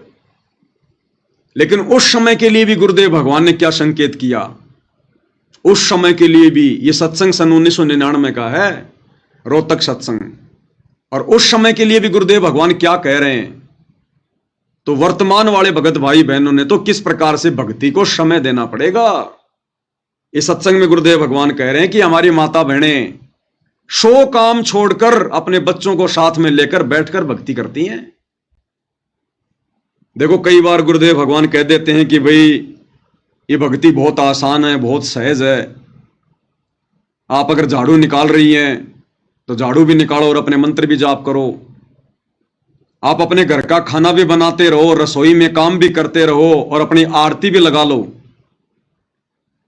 किसान खेत में अपना काम कर रहा है, साथ में अपनी आरती भी लगा ले, आरती भी सुनता रहे और अपना काम भी करता रहे। मजदूर अपनी मजदूरी भी करता रहे और अपना काम भी करता रहे। और किसी किसी सत्संग में फिर गुरुदेव ने क्या बताया कि बच्चों, जब तक हम प्रथम मंत्र का जाप सुरति, नृत्य और मन के साथ नहीं करेंगे, तब तक वो कमाई हमारे मोक्ष में काउंट नहीं होगी।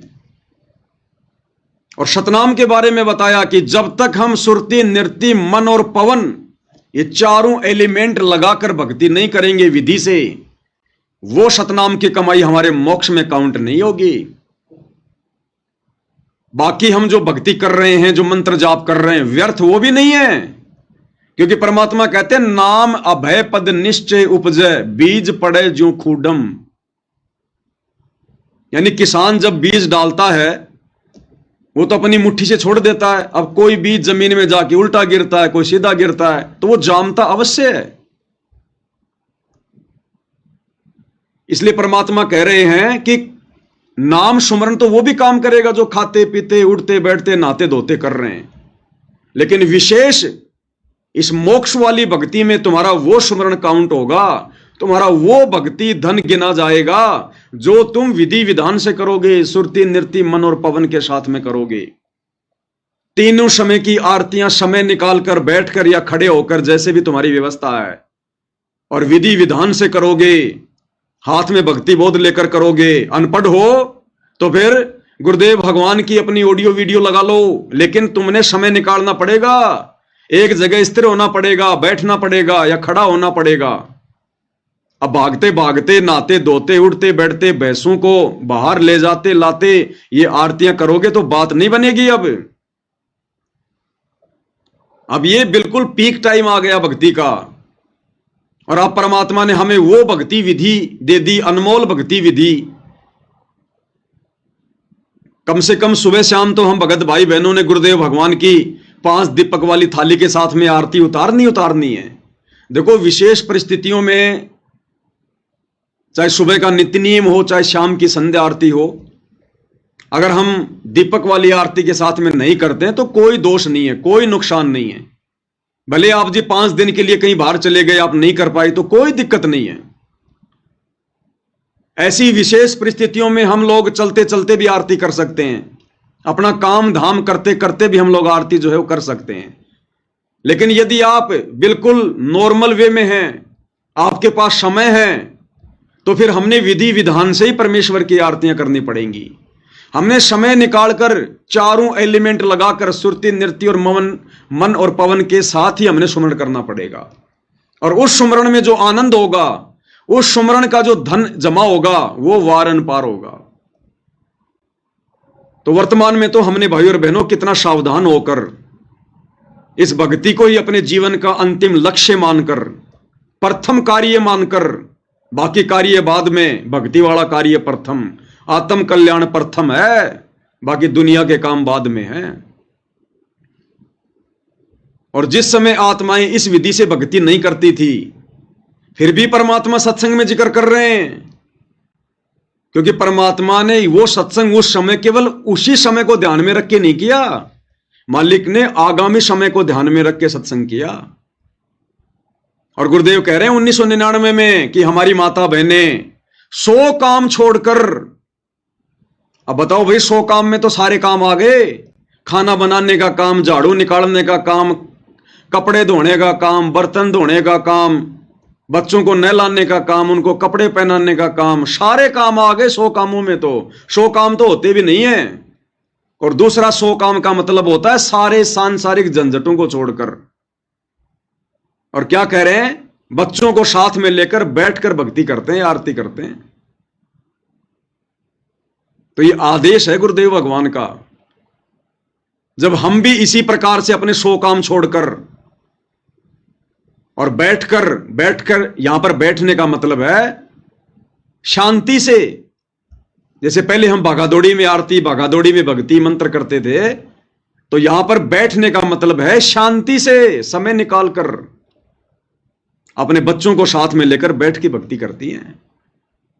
अब एक तरफ तो गुरु जी कहते हैं कि खाना बनाते बनाते भी कर लो, और यहां कह रहे हैं कि 100 काम छोड़कर हमारी माता बहनें बच्चों को साथ में लेकर भक्ति कर रही हैं। तो भाई और बहनों, हमने गुरुदेव के संकेतों को समझना पड़ेगा।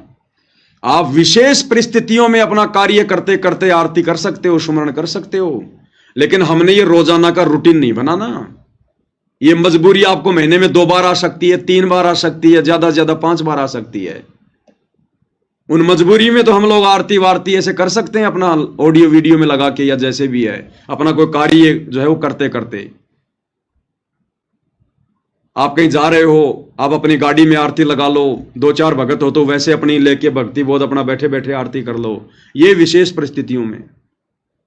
बाकी यदि आप घर पर हो, नॉर्मल वे में हो, तो फिर आपने विधि विधान से ही परमेश्वर की शास्त्र अनुकूल भक्ति करनी पड़ेगी। तभी ये माना जाएगा कि हमने 100 कार्यों को छोड़कर भक्ति को प्रथम महत्व दिया है। तब भाई और बहनों परमात्मा प्रसन्न होंगे। वे तो अंतर्यामी हैं, उनको दिखाने और बताने की जरूरत नहीं है।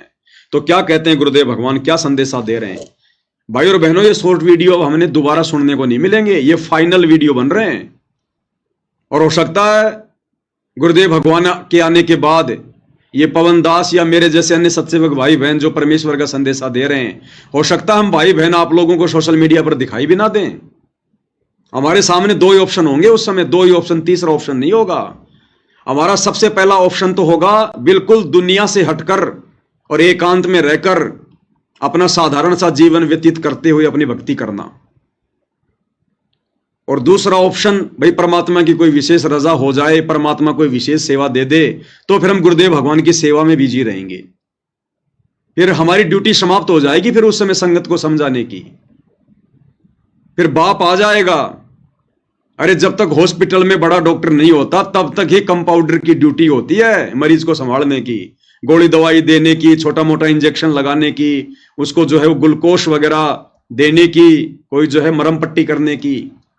और जब डॉक्टर आ जाता हॉस्पिटल में, फिर कंपाउंडर का काम खत्म हो जाता है, फिर डॉक्टर संभालता है सारी कमान। तो हम कुछ एक सत्सेवक भाई बहन आज गुरुदेव भगवान की गैर हाजिरी में उस कंपाउंडर की भूमिका निभा रहे हैं, अपने शुभ कर्म बना रहे हैं, अपनी सेवा लगा रहे हैं। डॉक्टर साहब के आने के बाद फिर हमारा कोई वजूद नहीं, कोई औचित्य नहीं है। फिर हम अपना वही काम करेंगे जो डॉक्टर जी ने हमें दिया हुआ है। तो क्या कह रहे हैं गुरुदेव भगवान, 100 काम छोड़कर। और ये रिहर्सल यदि हम गुरुदेव भगवान के हिसार जेल से अपने मिशन को पूरा करने से पहले पहले अगर बना लें तो आप और हमारे भले में होगा। आप सोचे कि गुरुजी के आने के बाद हम सही भक्ति करेंगे, गुरुजी के आने के बाद हम भगत बन जाएंगे। ये दिलो दिमाग से निकाल देना ये बात आप, कि गुरुजी के आने के बाद आप भगत बन जाओगे। गुरुजी जेल में बैठे इसलिए हैं कि मेरी गैर हाजिरी में जो भगत बन गया सो बन गया, आने के बाद तो दुनिया भगत बनेगी। लूला लंगड़ा ज्ञानी अज्ञानी सभी अपनी जान बचाने के लिए उनको अपना बाप बाप कहेंगे। आज वर्तमान में है भगत बनने का मौका, भक्ति करने का मौका। इन्हीं परिस्थितियों में भक्ति हो सकती है, भगत की पहचान हो सकती है। आने वाले समय में तो फिर से वही समय आ जाएगा जो समय 1994 से 2014 तक था। भक्ति भाव भादो नदी सब चले गहराए। तो गुरुदेव के आने के बाद फिर से पूरा विश्व टूट पड़ेगा। भक्ति भाव भादो नदी सब चले गहराए।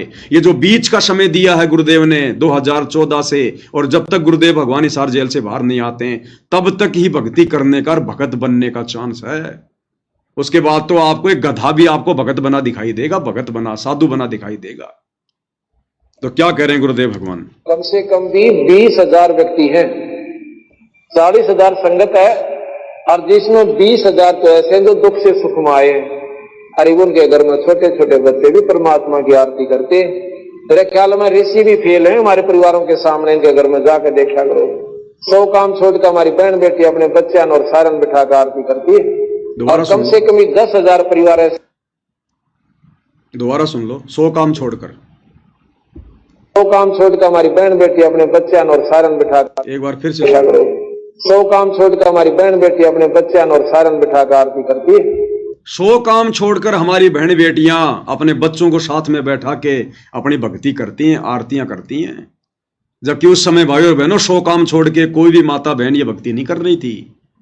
लेकिन परमात्मा फिर भी अपने बच्चों को जो है बढ़ाई देते हैं, बढ़ाई, उनकी पीठ थपथपाते हैं ताकि इन बातों को सुनकर दूसरों को प्रेरणा मिले।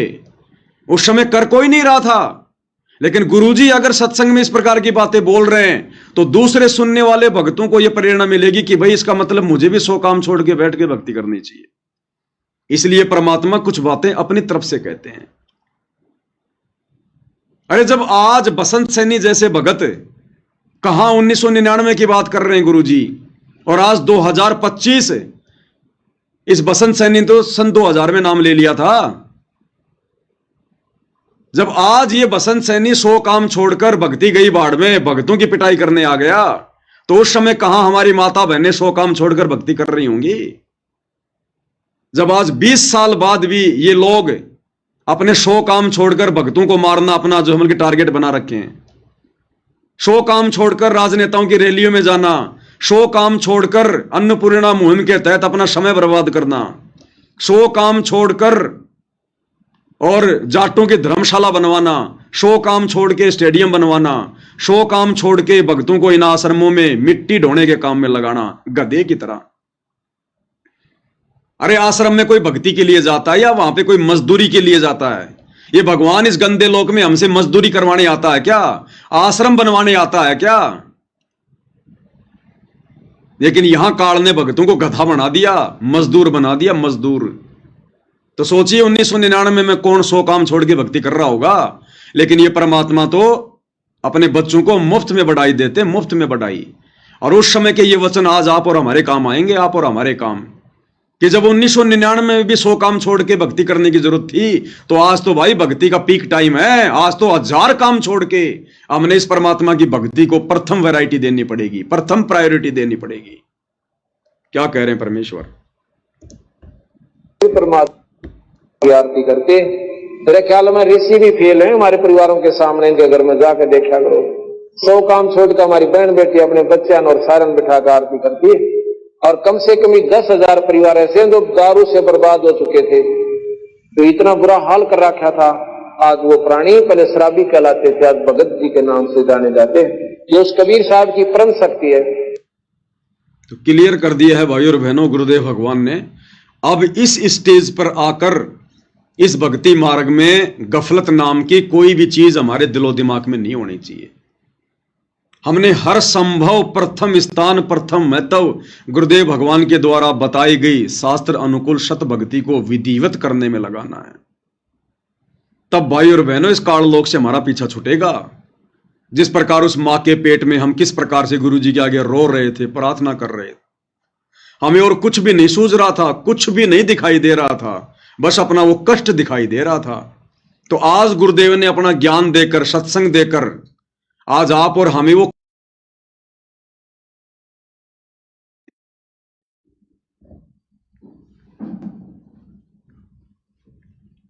लाइट चली गई, लाइव डिस्कनेक्ट हो गया क्या?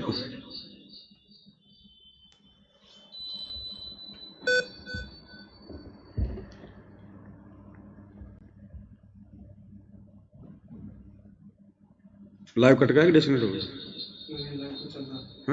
लाइव तो चल रहा है। चल रहा है। ये एसी का तो मैं उसको बुलाना पड़ेगा। लाइव चल रहा है, डिस्कनेक्ट थोड़ी हुआ। नहीं चल रहा है। टीवी के चला दो। ये बीच में थोड़ी लाइट चली गई थी भाई और बहनों, लाइट कट गई थी, इसकी आवाज डबल क्यों आ रही?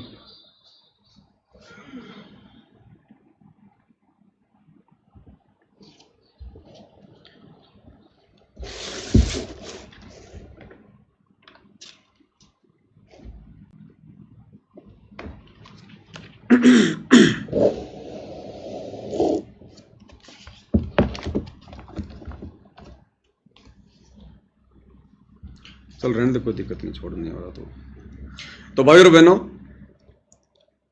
गुरुदेव के शॉर्ट वीडियो के ऊपर आज हम केवल इतना ही लाइव आएंगे। और लास्ट में गुरुदेव भगवान की महिमा में दास एक शब्द गाएगा, सत कबीर द्वारे थारे पर एक दास भिखारी आया है। शब्द का खुलासा हम पहले मालिक के ज्ञान आधार से वीडियो में जो है वो कर चुके हैं, केवल परमेश्वर की महिमा करेंगे। बंदी छोड़ सतगुरु रामपाल जी भगवान की जय हो।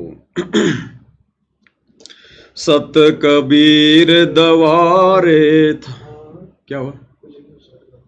सत कबीर दवारे थारे पर एक दास भिखारी आया है भगति की भिक्षा दे दीजो मेद कटोरा लाया है भगति की भिक्षा दे दीजो उम्मीद कटोरा लाया है।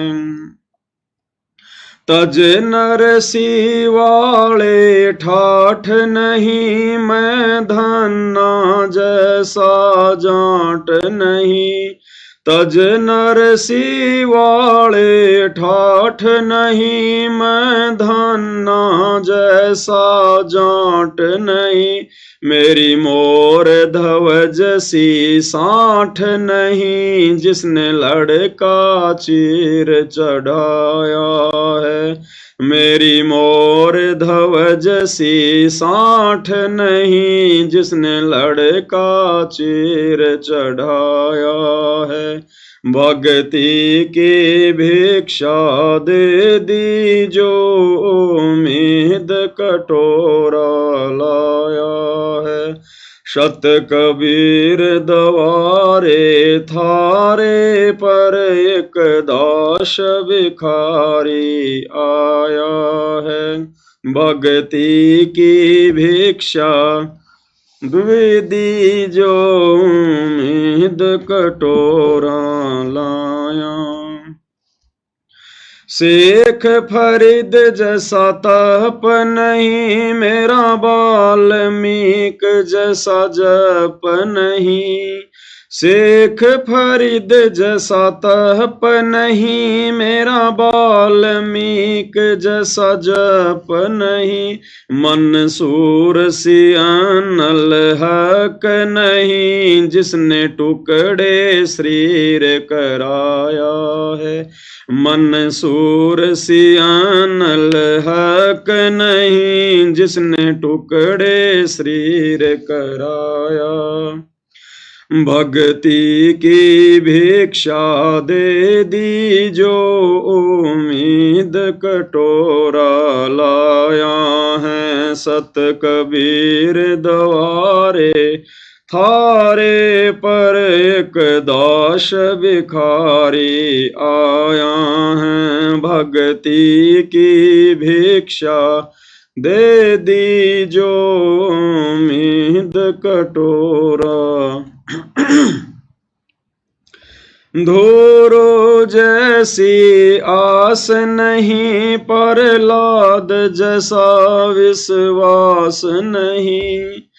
धोरो जैसी आश नहीं मेरा प्रहलाद जैसा विश्वास नहीं।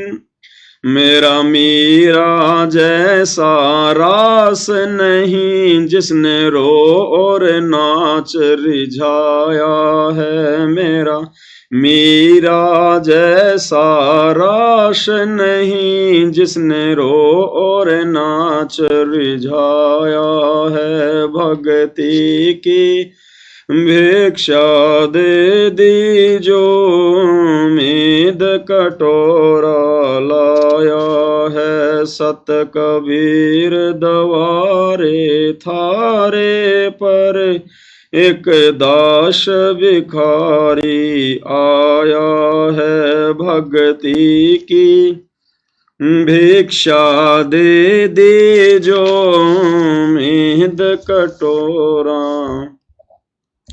रंका बंका जैसा त्याग नहीं मेरा बाजीद जैसा वैराग नहीं।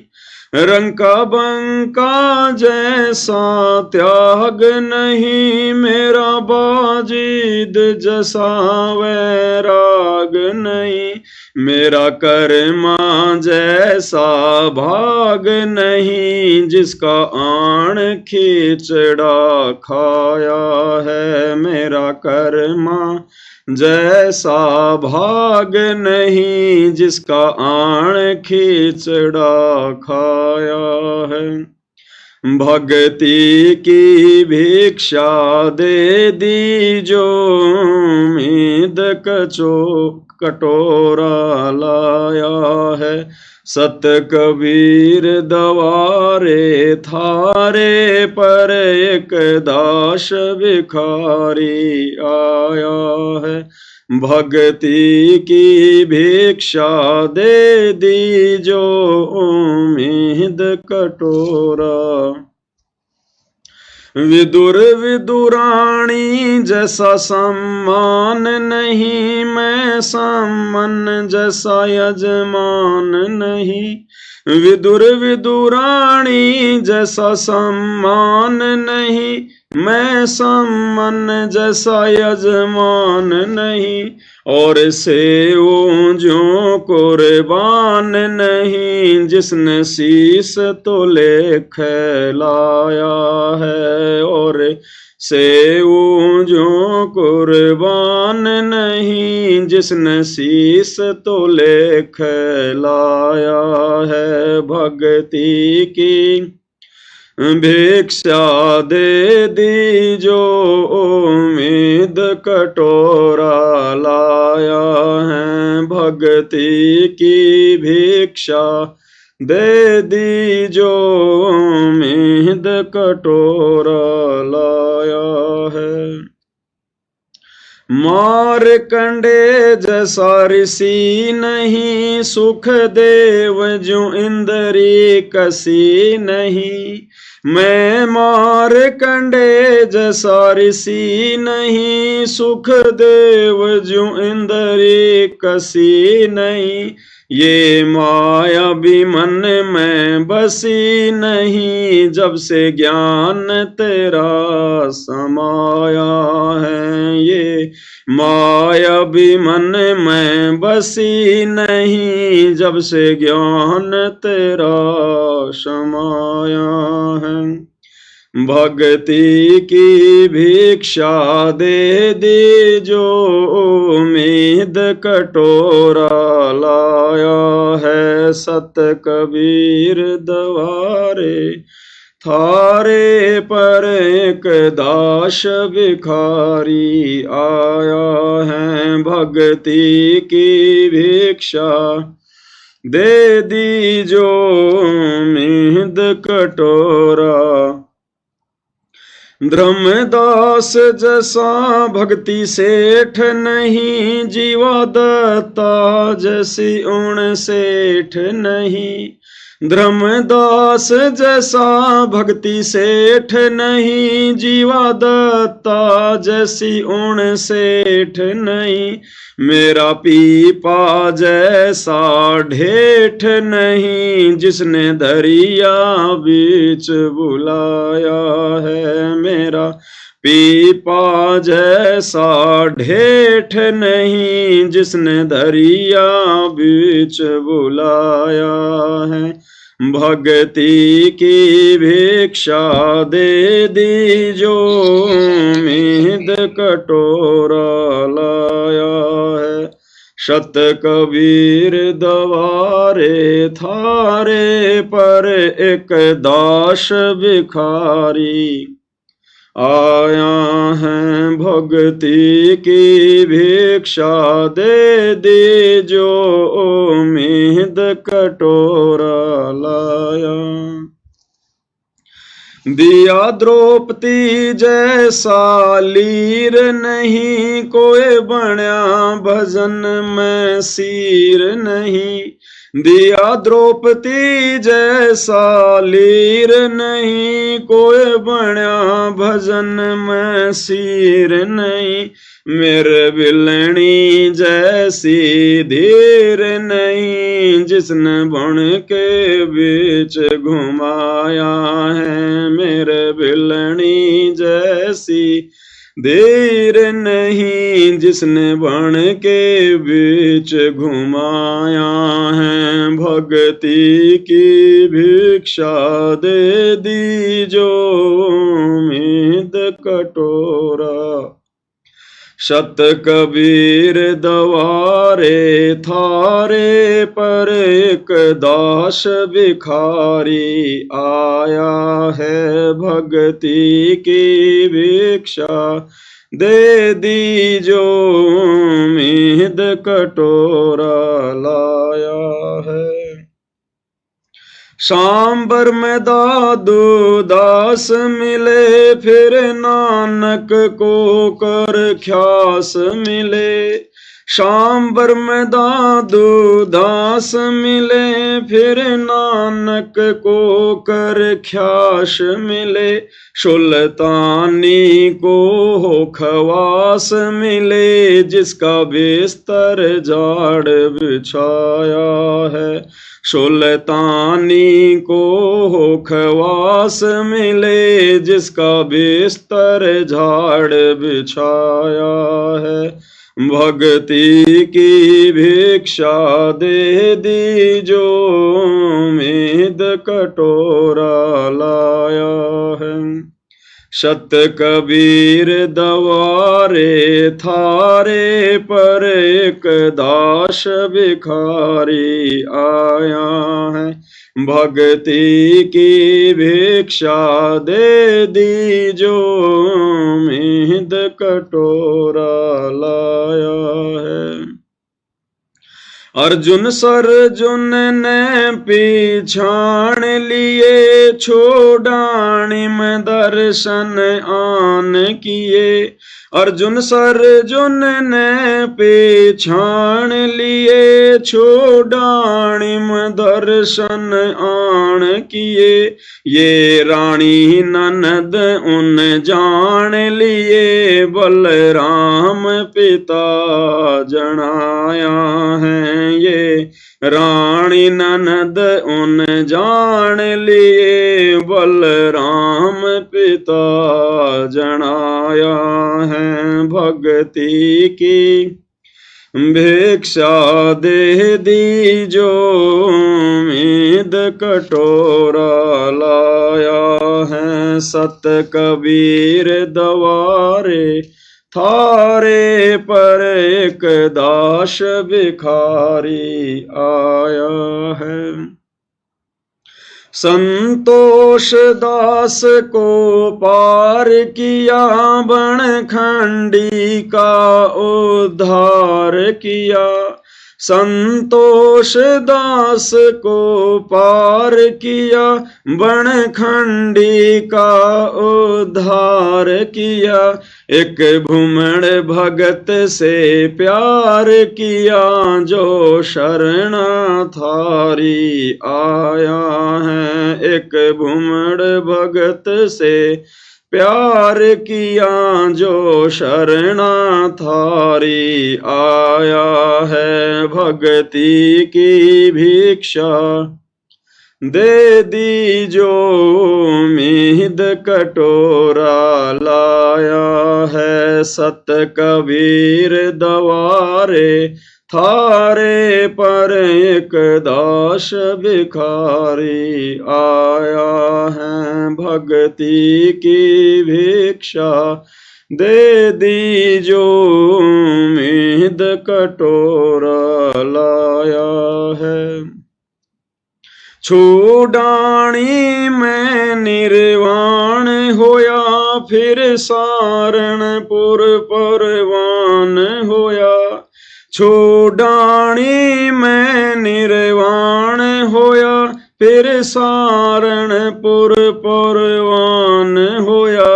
घिसा संत खे खड़े आण होया जहाँ जीता दास चिताया है। घिसा शांत खे खड़े आण हुआ जहाँ जीता दास चिताया है। भक्ति की भिक्षा दे दीजो उम्मीद कटोरा लाया है। सत कबीर दवारे थारे पर एक दास भिखारी आया है। भक्ति की भिक्षा दे दीजो मीद कटोरा लाया है। गणिका जैसे पाप किए और अजामेल से आघात किए। गणिका जैसे पाप किए और अजामेल से आघात किए। साथ किस विद ये नाथ लिए समदृष्टि फर्ज निभाया है। साथ किस विद ये नाथ लिए समदर्शी फर्ज निभाया है। भक्ति की भिक्षा दे दीजो मीद कटोरा लाया है। सत कबीर दवारे थारे पर एक दास भिखारी आया है। भक्ति की भिक्षा दे दीजो मीद कटोरा लाया है। मात पिता और बंधु आए माया जोड़न खूब सिखाए। मात पिता और बंधु आए माया जोड़न खूब सिखाए। भक्ति कहना लारे लाए उल्टा ही पाठ पढ़ाया है। मुझे भक्ति कहना लारे लाए उल्टा ही पाठ पढ़ाया है। सत कबीर दवारे थारे पे एक दास भिखारी आया है। भक्ति की भिक्षा दे दीजो मीद कटोरा लाया है। जवानी होती जात नहीं कोई मिला भजन का साथ नहीं। जवानी होती जात नहीं कोई मिला भजन का साथ नहीं। मेरी सुनीति सी मात नहीं जिसने बेटा भगत बनाया है। मेरी सुनीति सी मात नहीं जिसने बेटा भगत बनाया है। भक्ति की भिक्षा दे दीजो मीद कटोरा लाया है। सत कबीर दवारे थारे पर एक दास भिखारी आया है। भक्ति की भिक्षा दे दीजो मीद कटोरा लाया है। पांचों विकार सताते हैं मन चाहा नाच नचाते हैं। पांचों विकार सताते हैं मन चाहा नाच नचाते हैं। हे सायब ना बच पाते हैं माया ने जाल बिछाया है। हे सायब ना बच पाते हैं माया ने जाल बिछाया है। भक्ति की भिक्षा दे दीजो मीद कटोरा लाया है। सत कबीर दवारे थारे पर एक दास भिखारी आया है। भक्ति की भिक्षा दे दीजो मीद कटोरा गुरु रामपाल जैसा संत नहीं, मैं भगतों जैसा भगत नहीं। गुरु रामपाल जैसा संत नहीं, मैं भगतों जैसा भगत नहीं। मुझ दास को चाहिए जगत नहीं, एक तेरा ही शरणा चाहा है। मुझ दास को चाहिए जगत नहीं, एक तेरा ही शरणा चाहा है। भक्ति की भिक्षा दे दीजो, उम्मीद कटोरा लाया है। सत कबीर दवारे थारे पर, एक दास भिखारी आया है। भक्ति की भिक्षा दे दीजो, उम्मीद कटोरा लाया है। तो भाई और बहनों, बहुत बड़ी दया, बहुत बड़ी मेहर सारी सृष्टि के सृजनहार सतगुरु रामपाल जी परमेश्वर जी की। और भाई और बहनों, एक बहुत ही अच्छी बात, क्योंकि सात संगतियां परमात्मा ने इसीलिए कलयुग की बिचली पीढ़ी में शुरू करवाई हैं कि साध संगति से भेद जो पाया और सतगुरु रामपाल जी परमेश्वर जी ने सफल बनाया। यानी गुरुदेव भगवान के आशीर्वाद से सात संगतियां सफलता की ओर आगे बढ़ रही हैं। और सात संगति क्यों रखवाई परमात्मा ने? भक्ति मार्ग के गूढ़ रहस्यों की जानकारी के लिए। ना जाने परमात्मा किस भगत भाई बहन में प्रेरणा करके कौन सी बातें बुलवा दें, और ना जाने वो चोट किस भगत के लग जाए, उसका जीवन सफल हो जाए। इसीलिए परमेश्वर सात संगतियां रखवाते हैं। तो आज एक छोटी सी सात संगति थी। हम कुछ एक भगत भाई बहन वहां बैठे हुए थे, और उत्तर प्रदेश के बनारस से हमारी जो सुनीता बहन है वो भी आई हुई थी। तो बहन के मुख से परमात्मा ने एक शब्द निकलवाया कि भाई, जब हमें पता चल गया कि हमारे गुरुदेव भगवान कोई आम प्राणी नहीं है, आम संत नहीं है, ना कोई ये दुनिया भर के काल के द्वारा भेजे गए साधु संतों की तरह कोई सामान्य संत हैं। अरे गुरु गुरु तो बहुत हैं भाई, गांव गांव में गुरु बैठे, नगर नगर में गुरु बैठे, हर पंथ में गुरु हैं। और हम भी अपने गुरुजी को गुरुजी गुरुजी गुरुजी गुरुजी, तो फिर हम इनको गुरुजी गुरुजी कहेंगे तो गुरु ही मानते रहेंगे। इसलिए अब हमने अपने गुरुदेव भगवान को परमपिता परमेश्वर कहकर पुकारना है, परमात्मा जी कहकर पुकारना है, भगवान कहकर पुकारना है, परमेश्वर कहकर पुकारना है। जैसे हम बातें करते हैं ना कि भाई गुरुजी ने एक सत्संग में ऐसी बात कही है, तो अब हमने क्या बोलना चाहिए कि परमात्मा ने एक सत्संग में ऐसी बात कही है, परमेश्वर ने एक सत्संग में ऐसी बात कही है। अगर हम गुरु गुरु करते रहेंगे, गुरुजी करते रहेंगे, तो गुरुजी वाले भाव रहेंगे हमारे अंदर।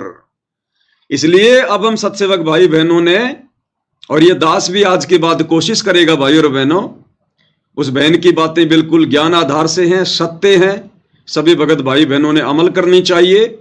और अब हम अपने परमपिता परमेश्वर को गुरुजी ना कहकर, क्योंकि गुरुजी की तो वे केवल एक भूमिका करते हैं, क्योंकि गुरु के बिना ज्ञान नहीं हो सकता। तो गुरु की तो केवल वो भूमिका कर रहे हैं। असल में क्या है? असल में परमेश्वर हैं। परमेश्वर, जगत गुरु, परमात्मा, पूर्ण ब्रह्म, परम अक्षर ब्रह्म, सत्य पुरुष, अकाल मूर्त शब्द स्वरूपी राम, ये हैं उस परमेश्वर के रियल नाम। तो हम सभी भगत भाई बहन कोशिश करेंगे आज के बाद, जब भी हम अपने मुख से अपने गुरुदेव भगवान को लेकर कोई बात कहें, कोई शब्द कहें, तो हम उन्हें परमेश्वर का दर्जा दें। हालांकि वे तो पहले से ही दर्जा प्राप्त हैं, लेकिन आप और हमने रिहर्सल करनी पड़ेगी भाई और बहनों, इस परमेश्वर को अपने हृदय में बैठाने के लिए। और एक सत्संग में गुरुदेव भगवान ने हमें कह भी रखा है कि जब भी आप कोई बातें करते हो इस दास के विषय में, यानी गुरुदेव अपने लिए कह रहे हैं कि जब भी आप इस दास के विषय में कोई बातें करते हो,